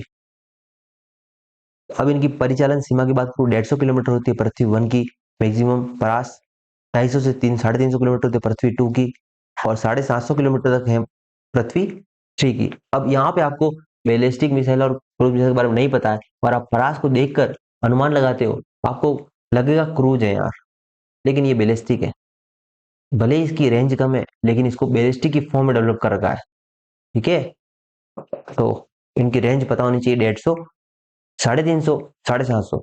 पृथ्वी 1, 2, 3 और पृथ्वी 1 और 2 तरल इंजन एक सिंगल चरण है, जबकि पृथ्वी 3 में 2 चरण है और दोनों ठोस है। ये भी याद रखना बेटा, यहाँ जनरली क्या होता है कि हम ठोस ईंधन का यूज इसलिए करते हैं कि एकदम बूस्ट देने के लिए गाड़ी को, एक गाड़ी ऐसी होती है भाई साहब जो धीरे धीरे 100 पे पहुंचेगी, और एक एक सेकंड में जैसे रेस लगाया, बिल्कुल 0 से 100 पे। ये बड़ी बड़ी गाड़ियां होती है, महंगी महंगी, हायाबुसा की मैं बात कर रहा था, तो हायाबुसा में ऐसे होता है 0 से 100 में पहुंचने में 1 सेकंड नहीं लगेगा, जबकि हमारी हीरो होंडा में आधा घंटा लग जाएगा 100 में पहुंचने में। तो ठोस ईंधन जो होता है, वो किसी भी रॉकेट को हम जनरली उसके पीछे, सबसे पीछे ठोस ईंधन का यूज क्यों करते हैं, ताकि वो एकदम बूस्ट मिले उसको, फास्ट, एकदम ऊपर उठ जाए। क्योंकि ठोस जो होता है वो जल्दी कम्बन, उसका ज्वलन होता है, जलता जल्दी, कंबशन जो होता है उसका सबसे फास्ट होता है। और पृथ्वी 1 है, ठीक है, पृथ्वी 1 है, यह हमारी थल सेना के पास है, इसके पास, ये इंपॉर्टेंट है बेटा। थल सेना, पृथ्वी 2 जो है हमारे वायुसेना के पास है, पृथ्वी 3 जो है नौसेना के पास है। मोस्ट इंपोर्टेंट है, तीनों मोस्ट इंपोर्टेंट है, इसमें कोई याद रखने का जरूरत नहीं है। थल, वायु और नौसेना, ठीक है, इसे याद रख लीजिएगा। अब पृथ्वी 1 का जो उन्नत संस्करण है, नवीनतम, उसका नाम क्या है, प्रहार और प्रणाश। अब प्रहार के बारे में बात करूं मैं, और प्रणाश के बारे में बात करूं, ये दोनों क्या है, पृथ्वी के नवीनतम संस्करण है। ठीक है, बात समझ में आई आपको? यहाँ पे कुछ समझने जैसी बात है नहीं, देखो। अब जो हमारे पास बचा है कंटेंट लास्ट में, बिल्कुल फ्लैगशिप जो मिसाइल्स हैं हमारे पास, पृथ्वी हो गई, आकाश हो गई, इनके बारे में हम देखना चाह रहे हैं। तो उसमें सबसे पहले पृथ्वी देख रहे हैं। पृथ्वी में हमने पृथ्वी 1, 2, 3 देखा, तो 1 जो है, पृथ्वी 1 और 2, वो उसमें वो तरल, पूरा तरल ईंधन के रूप में यूज हो रहा है, लेकिन चरण एक है, ठीक है। जबकि पृथ्वी 3 चरण 2 है, दो बॉक्स बने हुए हैं, और दोनों में क्या है, ठोस ईंधन है।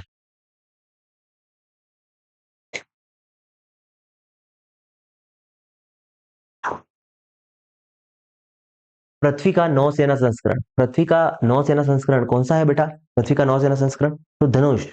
धनुष की बात करूं तो बेटा, जो पृथ्वी है, हमारी पृथ्वी मिसाइल, उसको हमने नौसेना के लिए विकसित किया। तो उस नौसेना को हमने जो हमने पृथ्वी मिसाइल है ना, जो पृथ्वी 3 है, आपने बात की ना पृथ्वी 3, वो नौसेना को हमने दे रखा है। तो पृथ्वी 3 जो है, उसको हम धनुष के नाम से भी जानते हैं, बात में आपको, धनुष के नाम से भी जानते हैं। ये याद नहीं रखना, आपको कुछ याद नहीं रखना, सिर्फ याद रखना धनुष। अगर आपसे पूछ ले तो पृथ्वी 3 जो है, ठीक है, जो हमने नौसेना को दे रखी है, उसके बारे में है ये पृथ्वी 3। इस पृथ्वी 3 का नाम क्या है, धनुष भी है,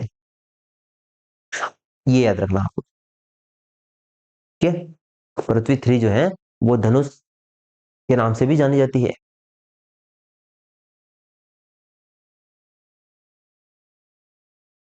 नेक्स्ट हम बात करेंगे बेटा आकाश मिसाइल के बारे में। आकाश मिसाइल जो है, आकाश मिसाइल सिस्टम के बारे में हम बात करने वाले हैं, ठीक है। आकाश मिसाइल के बारे में बात करते हैं।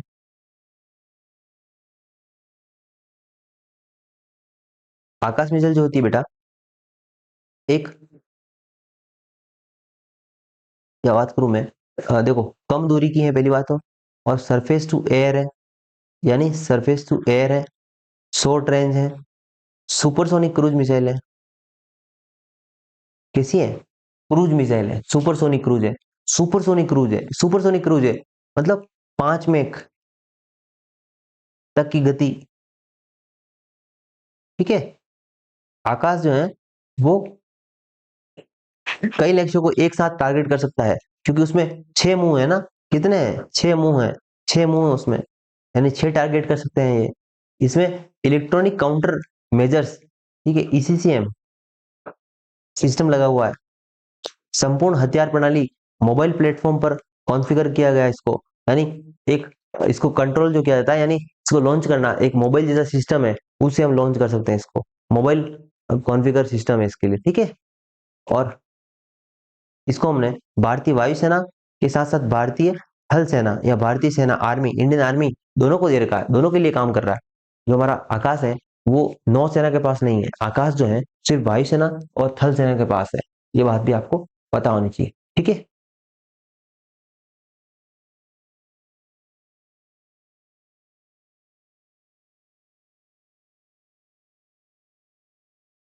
आकाश मिसाइल में राजेंद्र रडार लगा हुआ। कौन सा रडार? राजेंद्र, याद रखना, राजेंद्र रडार। इसका रेंज देखो 25 किलोमीटर की रेंज है, और एल्टीट्यूड कितना है इसका, ऊंचाई कितनी है? 20 किलोमीटर तक, यानी 20 किलोमीटर ऐसे, और ऐसे कितना? 25 किलोमीटर, ऐसे पता चलता है। ठीक है। आकाश जो वेपन सिस्टम है उसके बारे में भी हमने देख लिया, प्रॉपर देख लिया आकाश वेपन सिस्टम क्या है। अब मैं चाह रहा हूं आपको, देखो अब बिल्कुल फैक्चुअल जानकारी है, वो ज्यादा नहीं है, थोड़ी सी है, ठीक है। एक मैं चाह रहा हूँ कि छोटी सी क्लास ले लूँ अलग से, बहुत ज्यादा हेक्टिक हो रहा, ठीक है। और ज्यादा ऐसे पढ़ना वो भी आपके लिए भी सही नहीं होगा, आप भी थोड़ा सा बोर हो जाते होंगे। तो इसके बाद में जो क्लास होगी हम नेक्स्ट क्लास में कवर कर लेंगे।